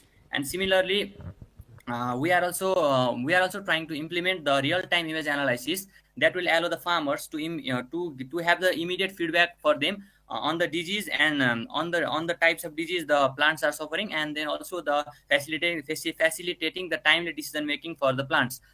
So uh, mm, and talking about the works that have done in this field, there are numerous work that have been done. Some of them are biological methods such as ELISA, which is used for the biological lab testing. These methods cannot be convenient for detection purpose in the large scale, because they are more expensive, expensive, as well as they cannot be they are also very costly and cannot be used for a million of plants at a time. So we have come up, so there have been an idea of deep learning techniques to detect the presence of disease in the plants. There are numerous deep learning techniques and machine learning techniques such as SBM, CNN, YOLO, faster RCNN, which have achieved a good accuracy and also a significant step forward towards the diagnosis of the disease. But the challenges that lie and the problem that happens in all of these fields are the presence of the background noises, such as the cluttered backgrounds, and in the fields there can be different kinds of other background noises, such as the presence of soils, rocks, and other kinds of noises which can impact the performance of the model and the accuracy of the model. Similarly, when there are a large number of classes in the data set, it can also affect the model. It can also affect the model's performance because of the complexity of the model. Because of all these things, and as I have discussed Excuse earlier, me? that Nepal being an agricultural country, it is important to enhance the productivity and reliability of agriculture in Nepal. But because of this inconsistent detection due to irrelevant images and misclassification of Parivartan, plants, which Parivartan, can am I affect the audible correct to disease you? diagnosis, Excuse we me, can have a mini Parivartan. impact, and it can also hinder the growth Parivartan. of the agriculture in Nepal. So we have come up with a method of plant disease classification using 2 steps. That is at Parivartan, first excuse me. Yes. Yeah, sorry to ma'am. interrupt you. You are on very high speed and high space, and really appreciable. So, can you please just elaborate your experimental work, what you have done so far, and the results, and just come over, because we are like lacking of the time. So, just come over your experimental results. I'm coming to that, ma'am. I'm coming Yeah, to that. sure. And Okay, so right. now what we have, our proposed model is that we have used a 2-layered architecture, in which at first layer we have used the plant leaf detection. In this layer, what we will do is only detect the leaves of the plant, and for this we have used the SST MobileNet V2 model. And for the next in the next layer, as our model is of 2-layer, and in the next layer we have used ResNet 50, which is used to detect the type of the disease associated with that particular plant. So how our model works is that at first we will get the image of the plant, and what we will do is at first we will run the SST MobileNet V2 model. And when running the SST MobileNet V2 model, what we will do is we will get only the clipped portion of the image that is relevant to us, eliminating all the background noises and all the other parts from the image. So it will help.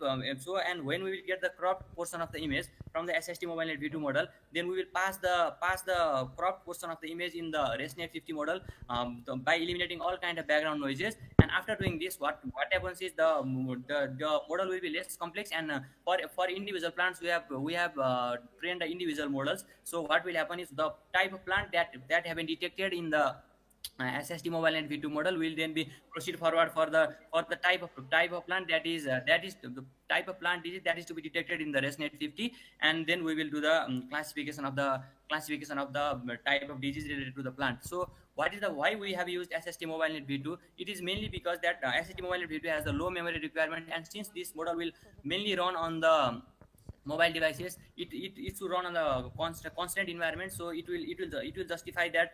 So because of this, we have a justification that we have used SST MobileNet V2. Similarly, the speed of the model and the efficiency also will be satisfactory and measurable for this detection. And because of this, we have used plant detection model. And for the leaf classification, and after detecting the type of leaf of the plant, we will then go to the classification of the leaf, and it is done using the ResNet 50 model.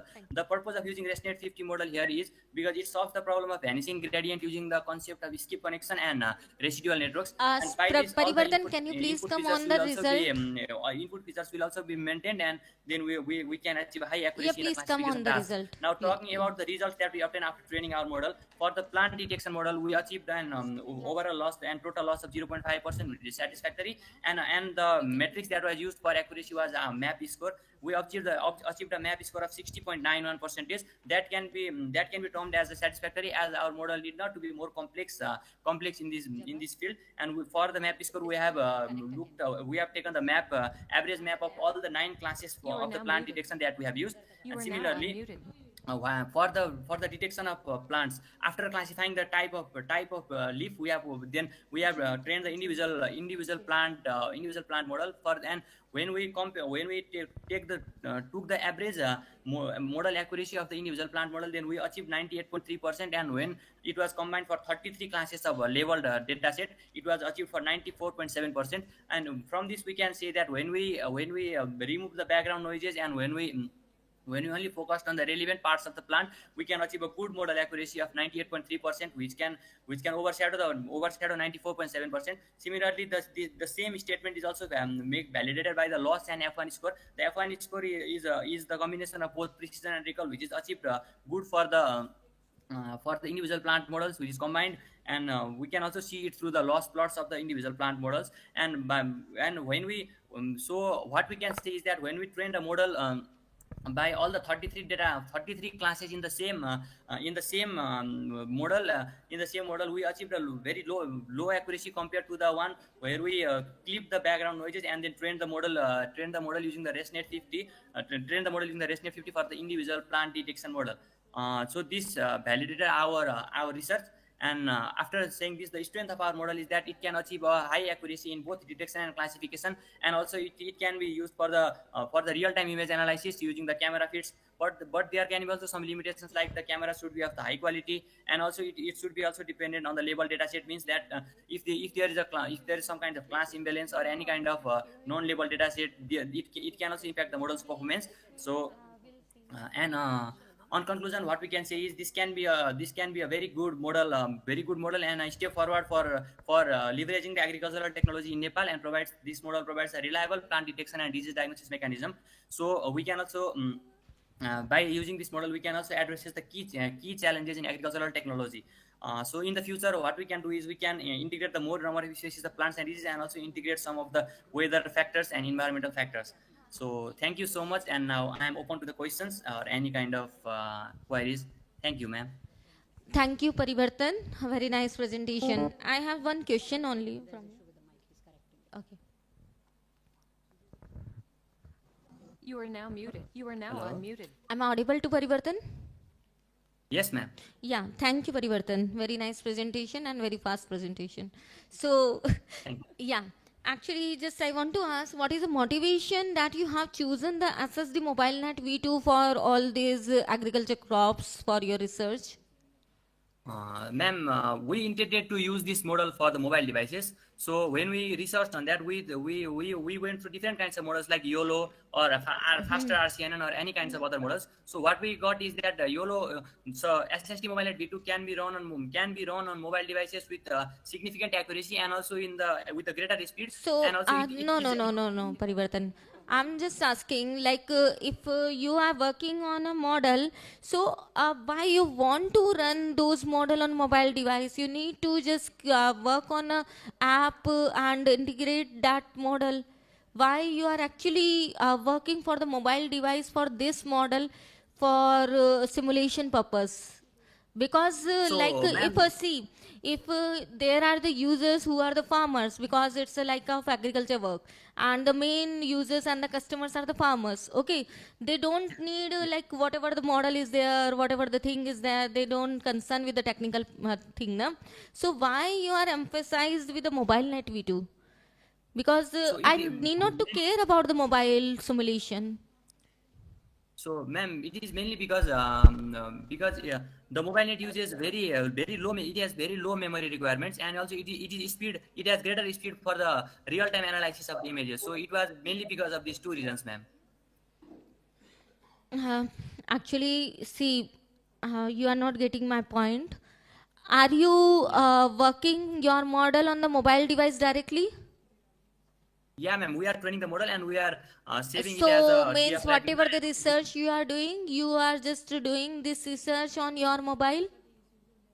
No, ma'am, no. It is not that. We have intended our model to use for the farmers. So we thought that it can be used. It can be used in greater extent in the mobile devices. So we chose SSNet MobileNet V2, ma'am. Okay, fine. Second thing is like from where you have taken the data set. You told us that camera is there and so many strengths and weaknesses there. So what kind of things you have embedded in your research that you need the camera, and how you are taking the data sets? So mainly we used our data set from the 𝐂𝐤𝐥 plant village So data set, if ma'am. there is the And- 𝐂𝐤𝐥, then why you need the camera? Sorry, ma'am. If you had taken the data set from the 𝐂𝐤𝐥 directly, okay, your data set is from the 𝐂𝐤𝐥, okay. So why have you mentioned that camera quality is not clear or something? Sorry, ma'am. While testing the model and while the farmers will use this model in the real time, then if they don't have a good camera quality, then it will affect the model's performance. I told that, ma'am. So your model is able, after completing this research, your model will be able to detect those crops directly from the mobile camera. Yes, Is this ma'am. thing? Yes. So I said that. Okay, fine. Thank you, Parivartan. Very nice work. Thank you so much. Thank you, ma'am. Thank you, Parivartan.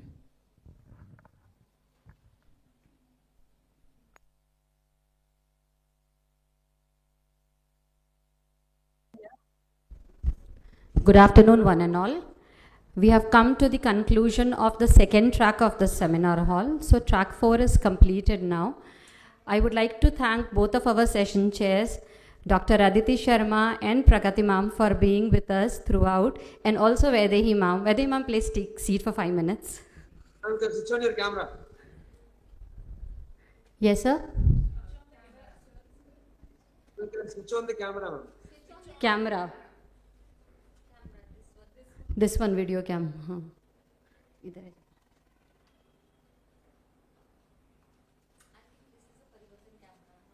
नहीं, ours camera only. I request Aditi ma'am to please come up on the dais. I request Pragati ma'am to present a memento to the madam.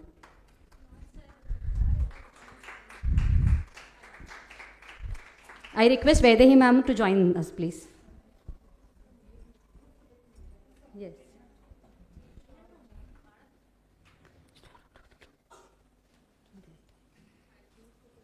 Yeah, we'll join for group photo.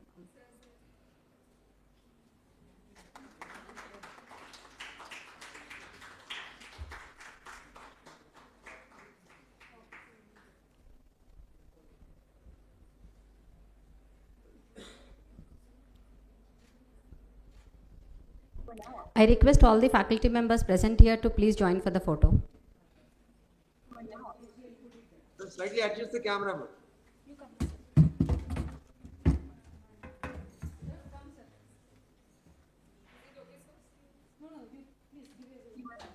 Now it's okay, ma'am. Now it's okay, ma'am. It's it.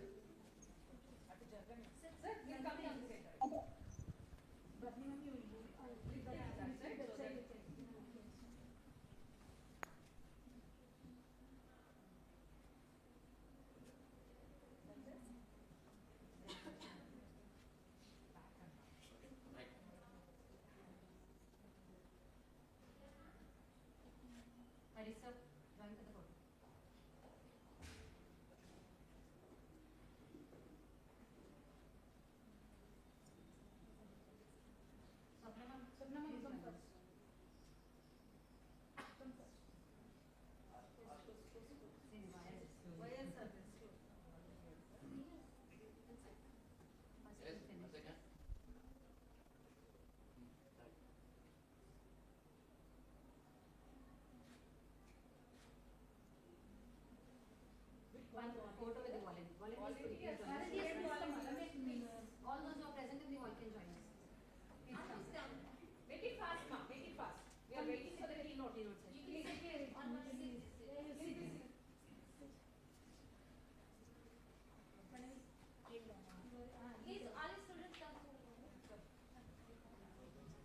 Some first years. I don't remember the others you will do.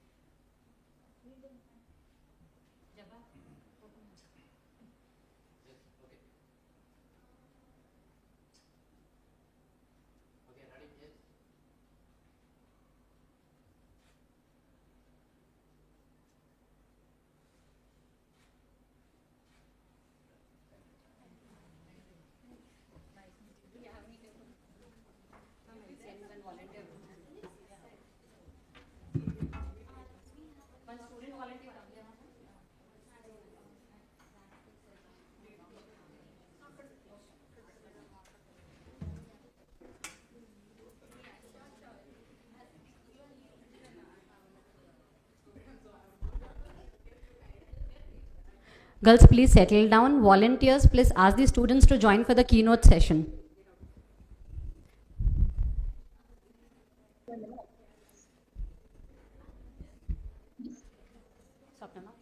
Soya ma'am? Yes, sir. Yes, sir. Let me stop recording, ma'am, and we will just end the meeting. Again, we will freshly just open the same link when the session starts. Okay, sir. Okay.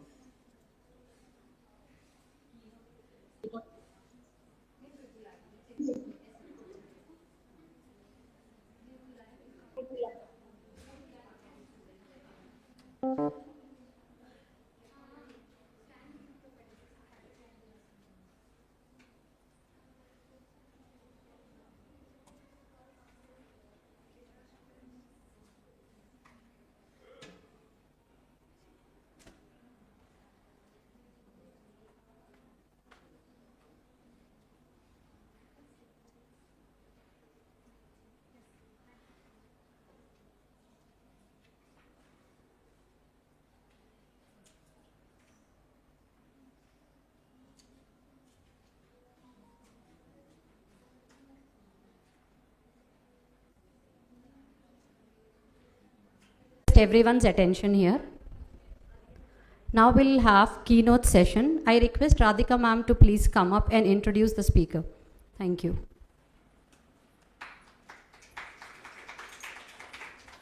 Good afternoon, everyone. Thank you, Sumaya ma'am. I, Dr. Radhika, Associate Professor CSE. I am very glad to read before you Dr. 𝐒𝐿𝐾𝐻𝐲 Biodata Sirs.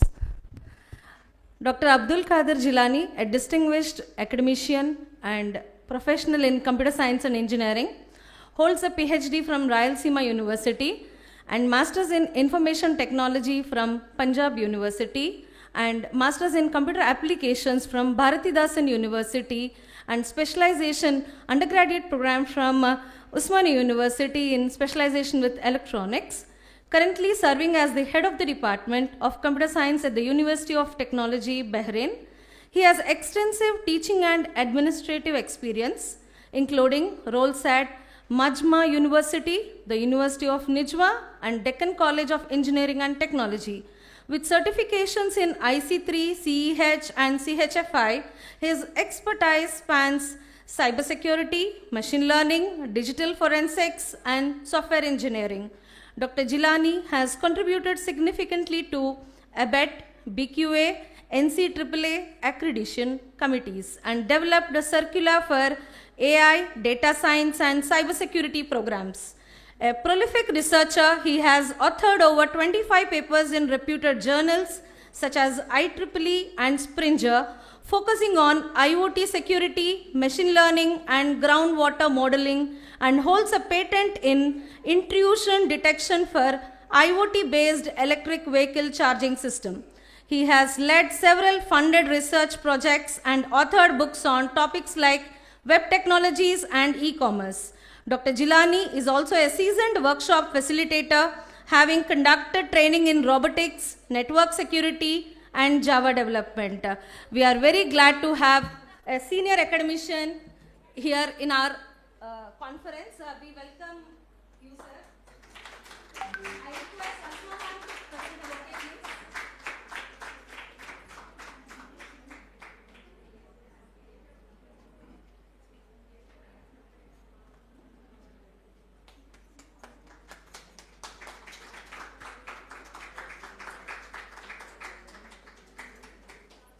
Thank you, Sumaya ma'am. Over to you.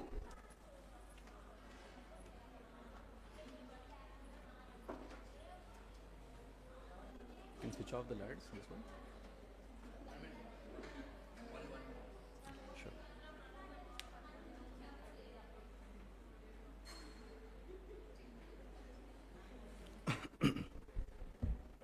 Good afternoon, everyone.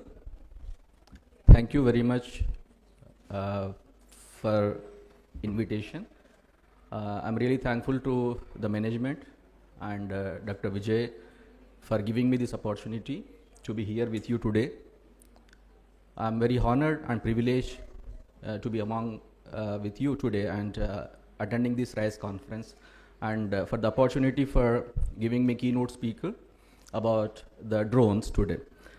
Thank you very much, and really appreciate all of you with the patience. Since morning, I am seeing that all the volunteers are running, and then faculties also may be tired until this time.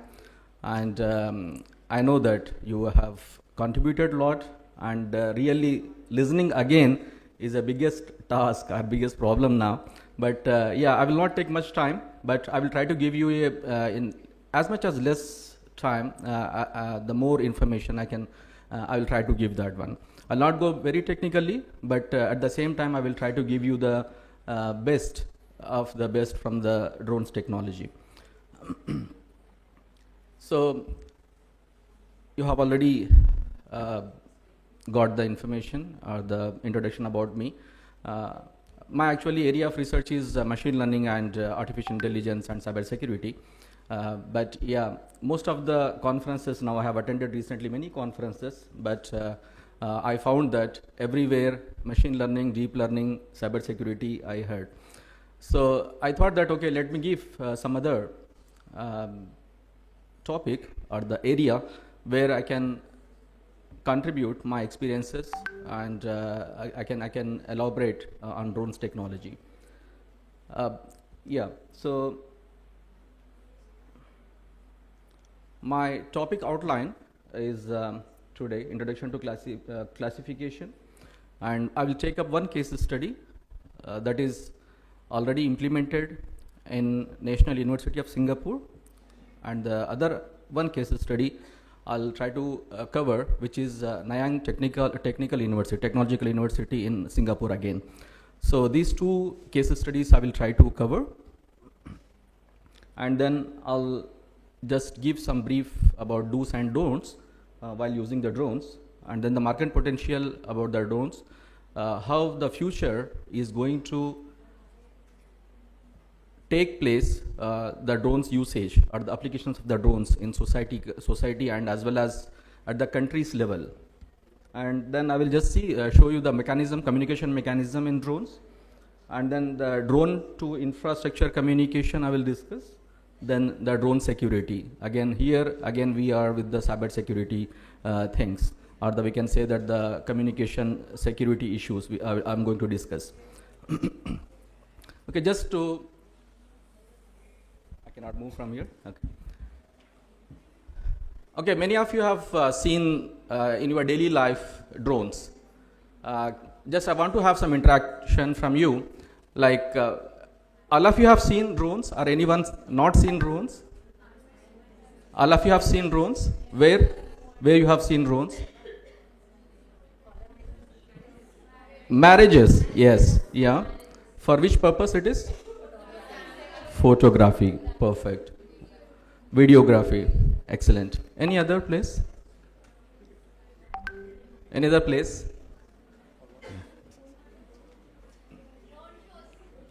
Drone shows, yeah. Drone shows, yes. Generally, when you see the defense, air shows, yeah, not only the planes, but also you have seen so many drones which really attractive are from the defense army and air force. They give the show using drones, right? Well, any other, like what applications you think the drones are used?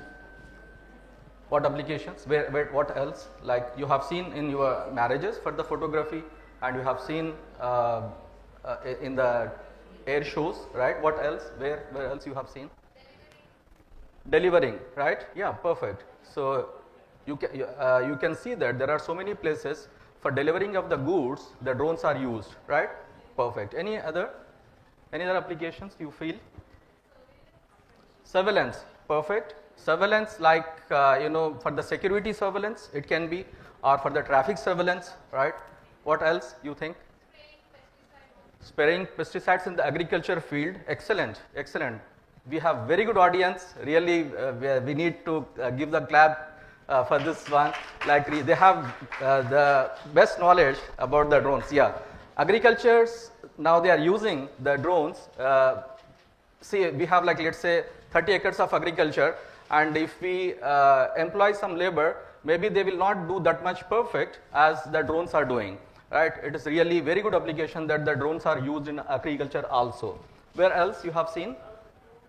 Recently, have you seen anywhere like in the news, did you hear about the drones, like where it is used?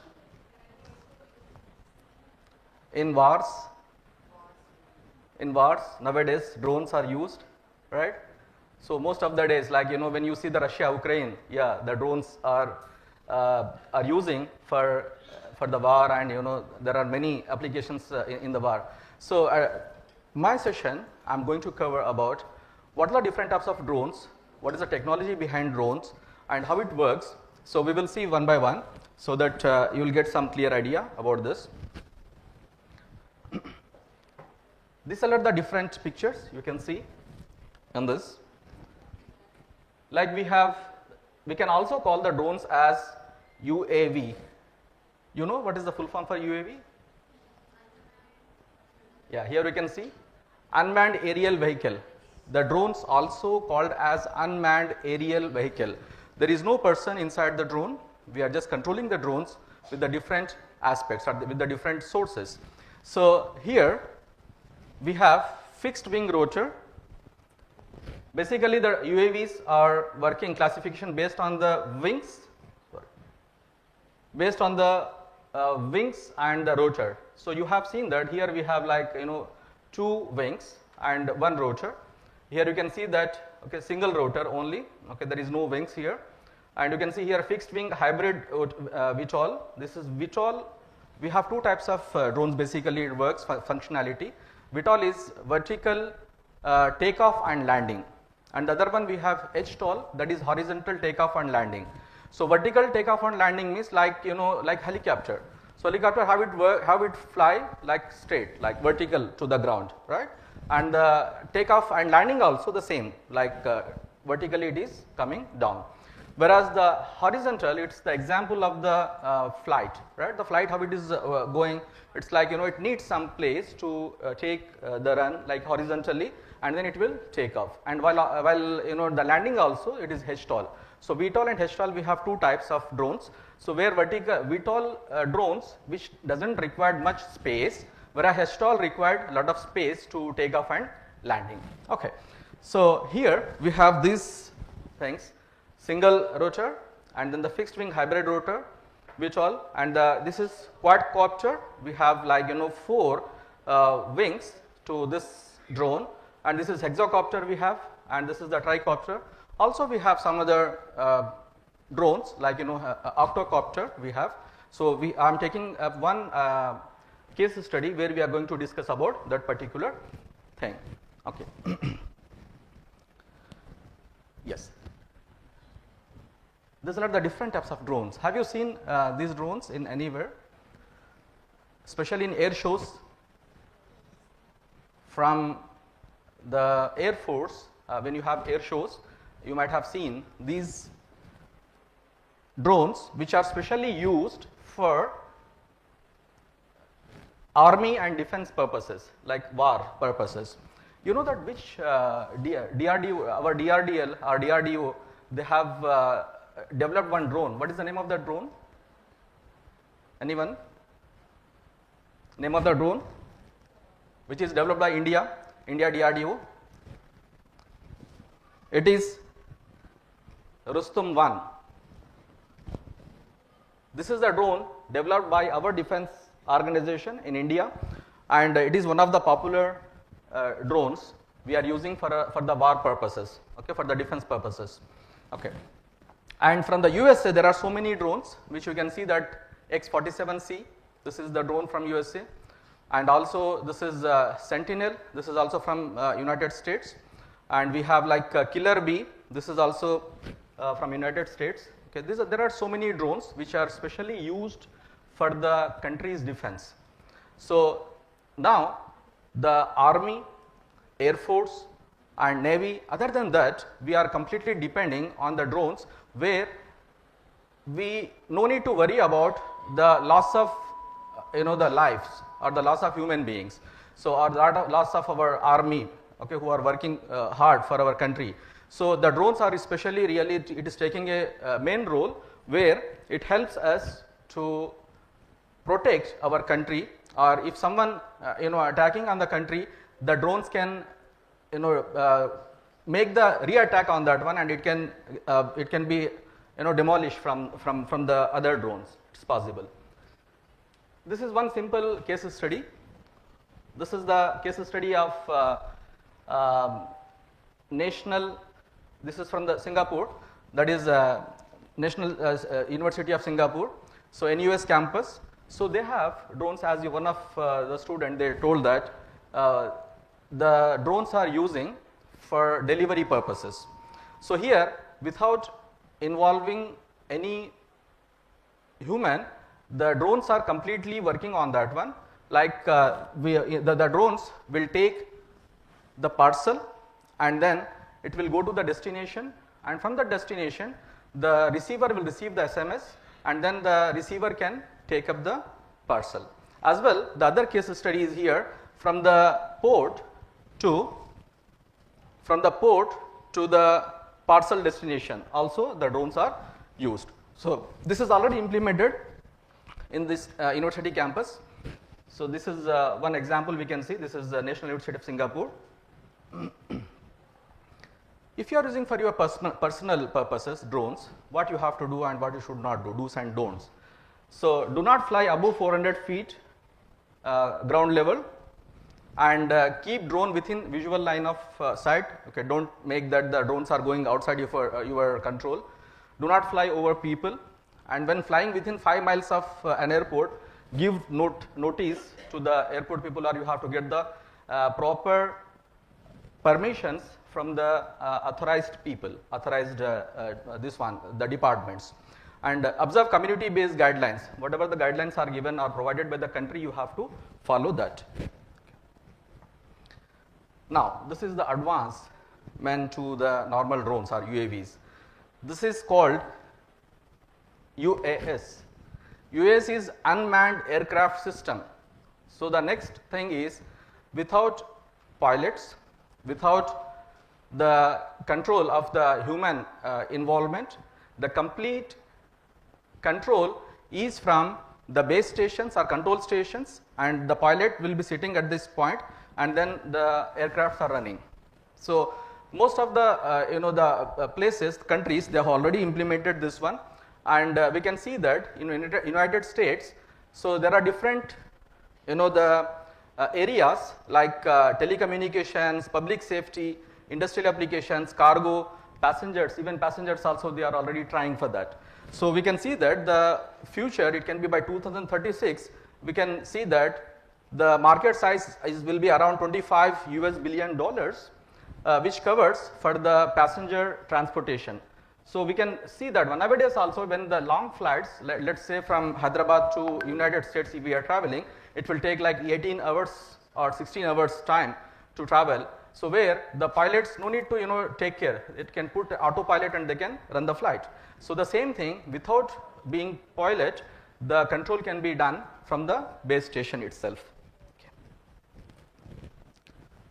So this is one of the slide, like fixed wing and what is the uses of that one, and the multi-rotor, single rotor, fixed wing hybrid VTOL. Already we have discussed this one in the beginning. So this is elaborated of that one.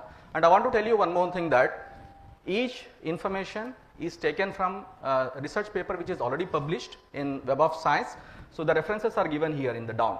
So we can see that all these references are given. So from my PPT, if you want to explore the further information, you can go ahead and you can see that this paper already published in Web of Science, and then you can see that the detailed information about that thing.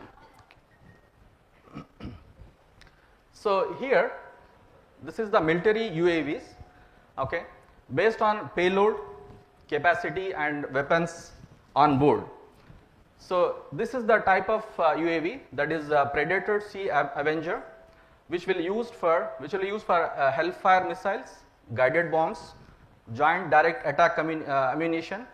So the payload, it can take up to 3,000 kgs. Okay, we can attach as the missiles or whatever may be, it can take up to 2,948, approximately 3,000 kgs, and it can go up to 15,240 meters altitude. And the speed of this kind of UAV is 400 knots. Here, like we measure the speed in kilometers and miles, so the speed of the drones we measure in knots. So 1 knot is equal to 1.15 miles. So if you see that here, 400 knots, it's like, you know, around 500 miles per hour it can travel. So it's like almost 750, 800 kilometers per hour the missile can, the drone can travel. So here the next one we have like Heron TP. This is again the payload of this one is 2,700 kgs, and the altitude it can fly up to 13,716 miles. So this is the speed of this one is 220 knots. So it can run up to 30 hours, and this is developed by this Israel Aerospace Industries.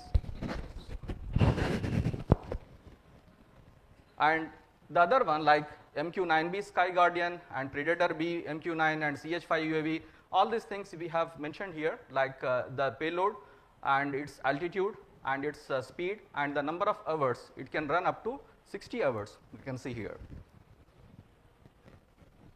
Well, so the communications in drone, how the communication is going to happen in the drones.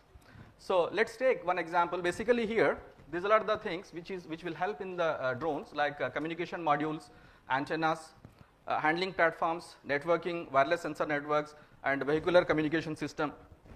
These things, these technologies are used like AI, ML again here, and navigation, security, profiling, optimization, all these things will help in handling these things. And also these output like surveillance, okay, emergency communication infrastructure, emergency aid, all these things will be like output of these communications.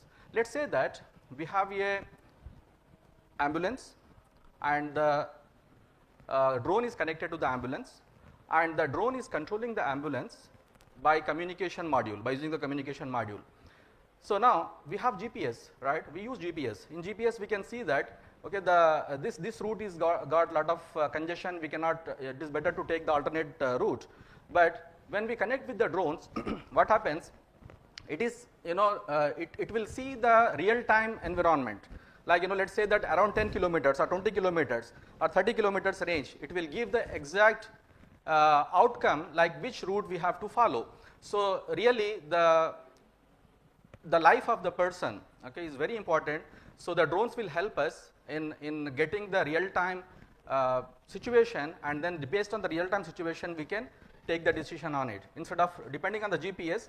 Now most of some of the countries, they have already implemented that, especially like ambulances and all are connected with the drones, and the drones will give the instructions to the ambulance that, okay, which route have to be followed and what is the exact best optimized way of reaching to the destination. These things we can get from this one. So this is one of the, you know, areas where the researchers can concentrate.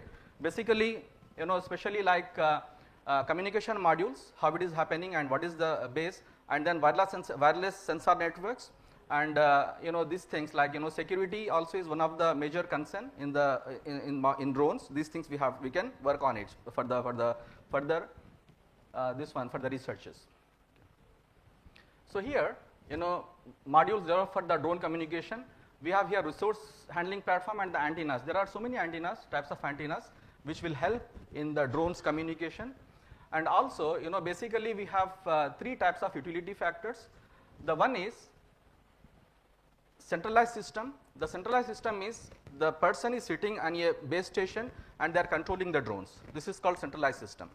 And we have other thing like that is called the decentralized system, which no need to control by the persons. The instructions are already inputted in the drone, and the drone will work independently without having the control from the base station. This is the decentralized type of drones. The third one is aquatic drones. You have any idea about aquatic drones? You know where it is used basically? Did you hear about submarine concept? Submarines are where? Inside the sea, right? So the drones of aquatic are used inside the water. You know, recently, just yesterday, I saw one of the newspaper that there is very big gathering that is in the Prayagraj Kumbh Mela. Did you hear about that? They are using the drones in the water there to make sure that no person is out of the control from inside the water. So if they found that anyone is they are going depth, and the drone will give the communication to the base station, and the people immediately will be alert to that one. So the drones really helping us in the surveillance, not only in the air, but it is giving the help inside the water also, right? So here we have one protocol that is called MALINK protocol, which helps the drone communication basically. Okay? And also the drones, nowadays we are using the IoT technology, that is Internet of Things, and also it supports the 5G, and this is machine to machine communication. It helps using this MALINK protocol. And this is delay based protocol, that is we have QD, TT and FWP. This is like the delay based is like, if the data is in queuing, like when the packets are transferring, or when the frames are transferring from the base station to the, let's say, the drones. So there is called the packet. So when there is a congestion, then we have to manage the techniques using the queues, right? So these protocols will help us in QD-TT. This will help us to make the queues well, and then for delays also it will control. The UAVs also helps us in the cellular connected UAV communication network. So now if you see that, the good example is we have our mobile phones, and we have good strength here, let's say outside, but when we come here inside, the strength is getting weaker. The reason is the antennas power it's not available to this particular place. But when we have the drones, even though the isolated places, we can connect using the drones, and we can make the cellular connected UAV communications. So these are the research papers which is contributed in the drones. So especially we have different papers like from Aurora, this Pizzetta person is then done to Lee et al. All these are, this paper is there, communication and networking technologies for UAVs. So if you go through this paper, you will see all these, the literature review is done here. You can understand about details about what are the contributions already there in the drones technologies. Okay. This is another example of V2X communication. This is the funded project from Nanyang Technological University, NTU from Singapore. So the researchers have already proposed a model where the highway can be surveillance through drones. Okay, so like the drone to car communication or vehicle communication, or drone to person communication, or drone to we can say the pedestrian communication, drone to slow vehicle communications, all are possible through IoTs. So here you can see that all these vehicles are connected to the drones. Okay, drones are surveillancing all the traffic here, and here the red car, you can see that it is just going outside the road. So immediately the drone can communicate to the car and saying that you are out of the track. So these kind of applications are already working on that, and the proposals are there, and this will help us really to control the traffic and the safety of the people, so we can take care from the drones. So this is, we have the range is there for every drone. So we can have multiple drones where we can take care about the communications in the same case study, for the same case study. So there are so many drones here. So drone to drone communication is there, drone to vehicle communication is there, drone to ground base station is there. So all these communications are there. And most of you are aware that we have like ISO OSI model and then TCP IP model. These two models will help us, especially for the communication, the network layer will help us. So here also the same thing they have used for the drones. So where the wireless sensor networks are based on the network layer, so the communication is happening through the network layer. So this is the frame format where we have, this is STX and length, and this is the checksum. In this format, the frame will transfer from one place to another place. So here the details are given, like for STX, this field defines the start of the frame and always will be OXFE like that. and this is hexadecimal number system, you are aware of that one. And then the length and the sequence and all these things. Checksum is whether the frame is delivered without any error or not. This will take care. This is the main concern now. When the communication is happening between the base station to drone or drone to drone, there are so many serious issues, especially attacks, cyber attacks. Like there are so many ways the people are interfering in the communication, and they are trying to change the data, or even they are, there are different types of drone localization, or we can say that the error attacks. We have attacks on navigation signals, so they can make the signal spoofing attacks and signal jamming attacks. They can jam the signals, or they can weak the signal. And data injection attacks we have, where the data can be changed when the data is communicating between the drone to drone or the people to drone. So there is a possibility of data injection attack, and then the generic false data injection attack, and Snoopy attacks, Skyjet attack, Skyjack attack. So I'm not going to discuss each and everything detailed, but there are so many types of attacks are possible, and we have to take care about that one. So this is again a broad area for the researchers, where you can really think about that, what are the different types of attacks are there on the drones, and then how we can propose the new models to overcome these issues. So there are different frequencies that drones works, 2.4 gigahertz and 5.8 gigahertz and 433 gigahertz and 934 gigahertz. These four types of frequencies are specially used by the drone fly or drone communication, we can say. Again, the purpose of use, like we have malicious use as well as the considerate use. Malicious use by the terrorist use, or criminal use with the different purposes, and for the considerate use for the civilian use, like cinematography, disaster assessment management, search and rescue, right? And personal use, commercial use, touristic use, land scan and hotspot communication, so on. And military use, like monitoring, surveillance and escort cover, eliminating, making targets, aids and supplies, recording terrorist activities, all these things, it is useful. This is actually one paper which is having the different types of attacks, and what kind of infection it is going to take place, and what kind of place it is going to affect: privacy, data confidentiality, integrity, availability and authentication, all these things. So this is one more slide which helps us to understand the exploitable security gaps, and then the system components, what are the systems it is going to affect, and what are the solutions we have for that, safeguard solutions. Again, it needs a lot of time to discuss further. So the attacker types are there here, like hackers, cyber terrorists and the cyber criminals, and the attacker nature is passive or active.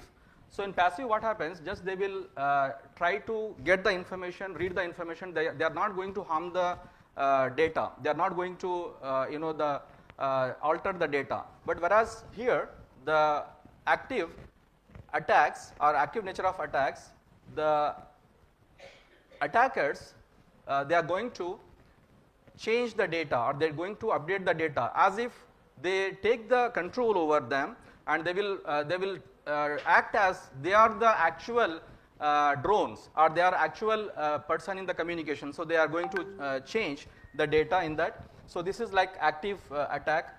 And there are so many threats like confidentiality, integrity and availability, authentication is there, and it works on different layers of the OSI model: application, network, data link, physical, and there are so many targets. So there are different techniques are here, and the gains are there. And these things, like we have analysis with tools, there are some tools which will help us to analyze whether the communication happened perfectly or not, whether it is true communication or not. And also analysis with methods, there are some different methods using that logic. There are 3 people developed this method: band logic and GNY logic and random oracle model. These logics will help us to understand whether the communication, whatever have done, it is from the actual source or not. Those things it is possible through these techniques. So these are the references from where we have taken the information, which is already published papers in Web of Science. And really it helps us to further think about this and to explore it and to publish our research, or we can think about the research in these areas. So thank you very much for the listening, and if you have any questions, you can ask. Thank you so much, sir. Any questions?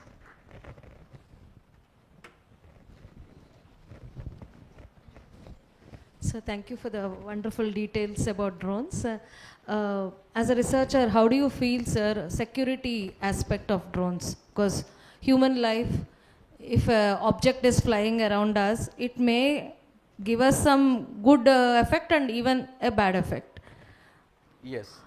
So what possible challenges you think, and what research has to be there in future to handle that?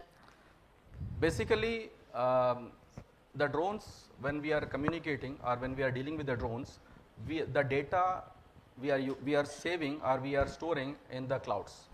So when the communication is happening, the data is going to store in the clouds. There are so many chances that there are different types of attacks can happen. So we have to take care that what kind of attacks are there basically using these tools and the techniques, and we have to overcome those kind of attacks. Otherwise, when there is no involvement with much human, then there are chances that the data which we have communicated or the data which has transferred from one place to another place, whether it is the correct one or not, we cannot make sure. So we need some further detailed research in these areas, that how we can make sure that the drones are working perfectly. Thank you very much. Yes, sir. Yes, sir. And what about physical damage, sir? Physical damage is also there. If you see one of the slide here, like already the drones are there, someone can attack directly on that one. Yeah, this is the major issue, that we have to take care that there should be some other drone which can take care about these things, that the surveillance is there and everything is safely working on that one. Yeah, this part, right now, in these areas, we are taking care, one drone should take care about all the drones, that they have to communicate. If something is damaged, physically damaged, then immediately it should be informed to the base station about that one. Thank you very much, sir.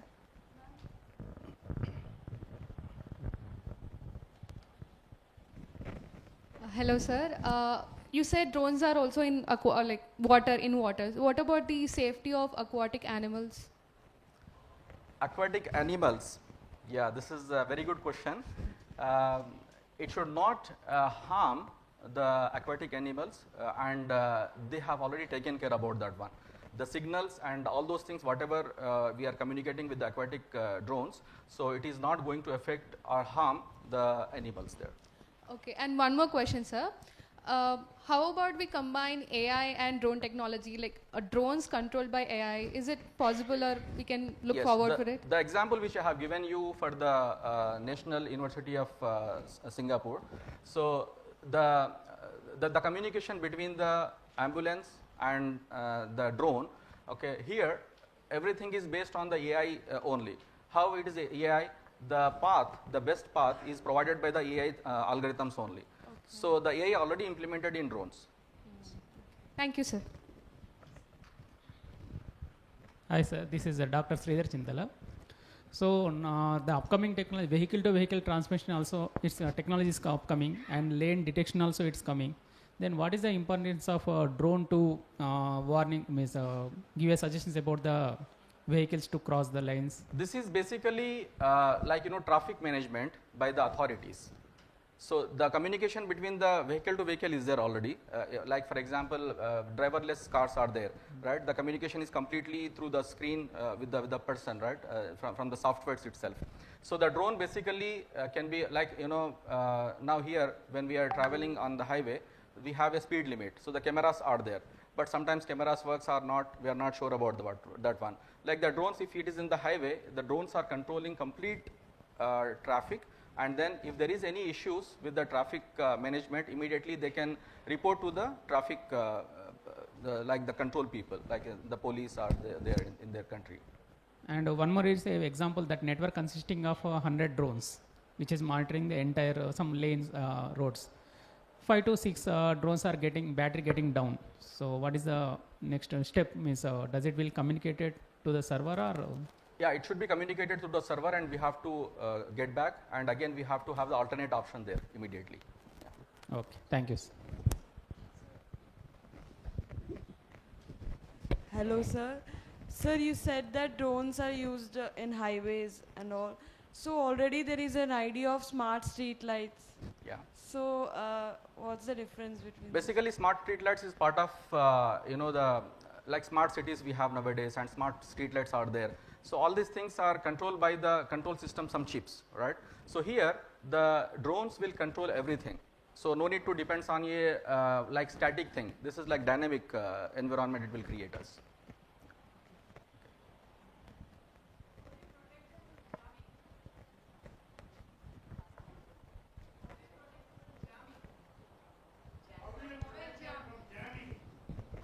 How do you protect from jamming? You mean signal jamming? Yeah, signal jamming is one threat we have, and we have to really we need further work on it. On that, really this is one kind of attacks, and when the signal is jammed, yeah, automatically the drone will not work. So we have to take care immediately. The other actions we have to take care. Yeah. So there is a issue with that one, signal jamming. Once the attack for the signal jam, automatically the drone will be down. And how do you protect the surveillance environment from the in terms of security? Yeah, basically cyber security or any other concerns that we have, or you can call it as the risks that we optionally have. We can say these are the risks, and then we have to have the alternate options immediately once it is happened. Thank you.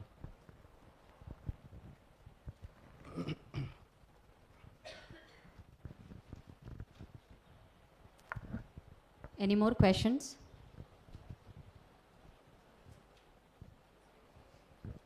Thank you, everyone. Thank you very much for your patience, and really appreciate all of you that this time you are sitting and listening, and you made my motivation, like when I saw in the beginning of the seminar or the keynote, I felt that okay, this is end of this one. So, but when you all here, really it made me motivated, and I got the energy to speak in front of you. Thank you very much for all of you. Thank you. Thank you so much, sir. I request Vinay Babu sir to please come on the dais to felicitate the speaker. So please on the dais.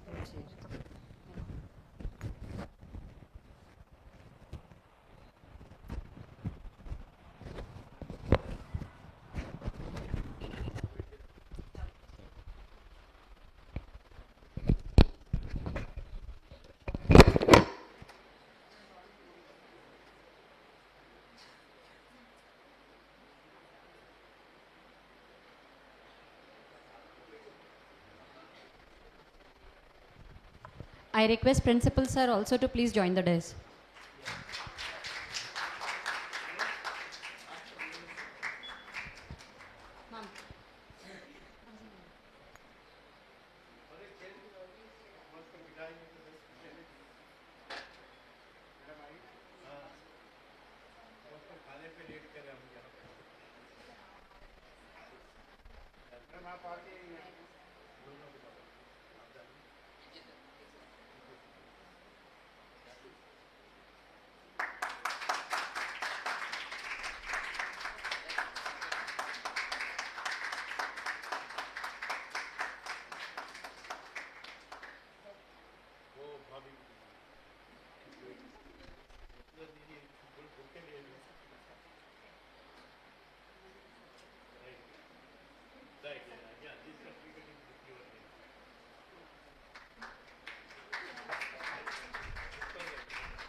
I request everyone to join for a group photo, please.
क्या program है सुमिया ma'am?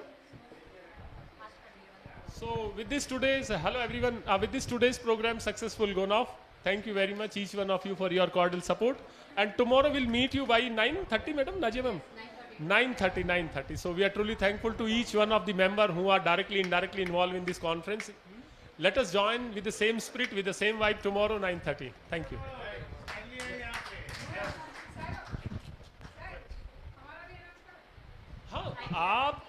So tomorrow also we have the one more workshop based on the IPR RM. So please don't forget to join it. We have 3 more exciting speakers tomorrow into that, and that will be started by 11 o'clock to 10 o'clock to 1 o'clock in C block. So thank you very much.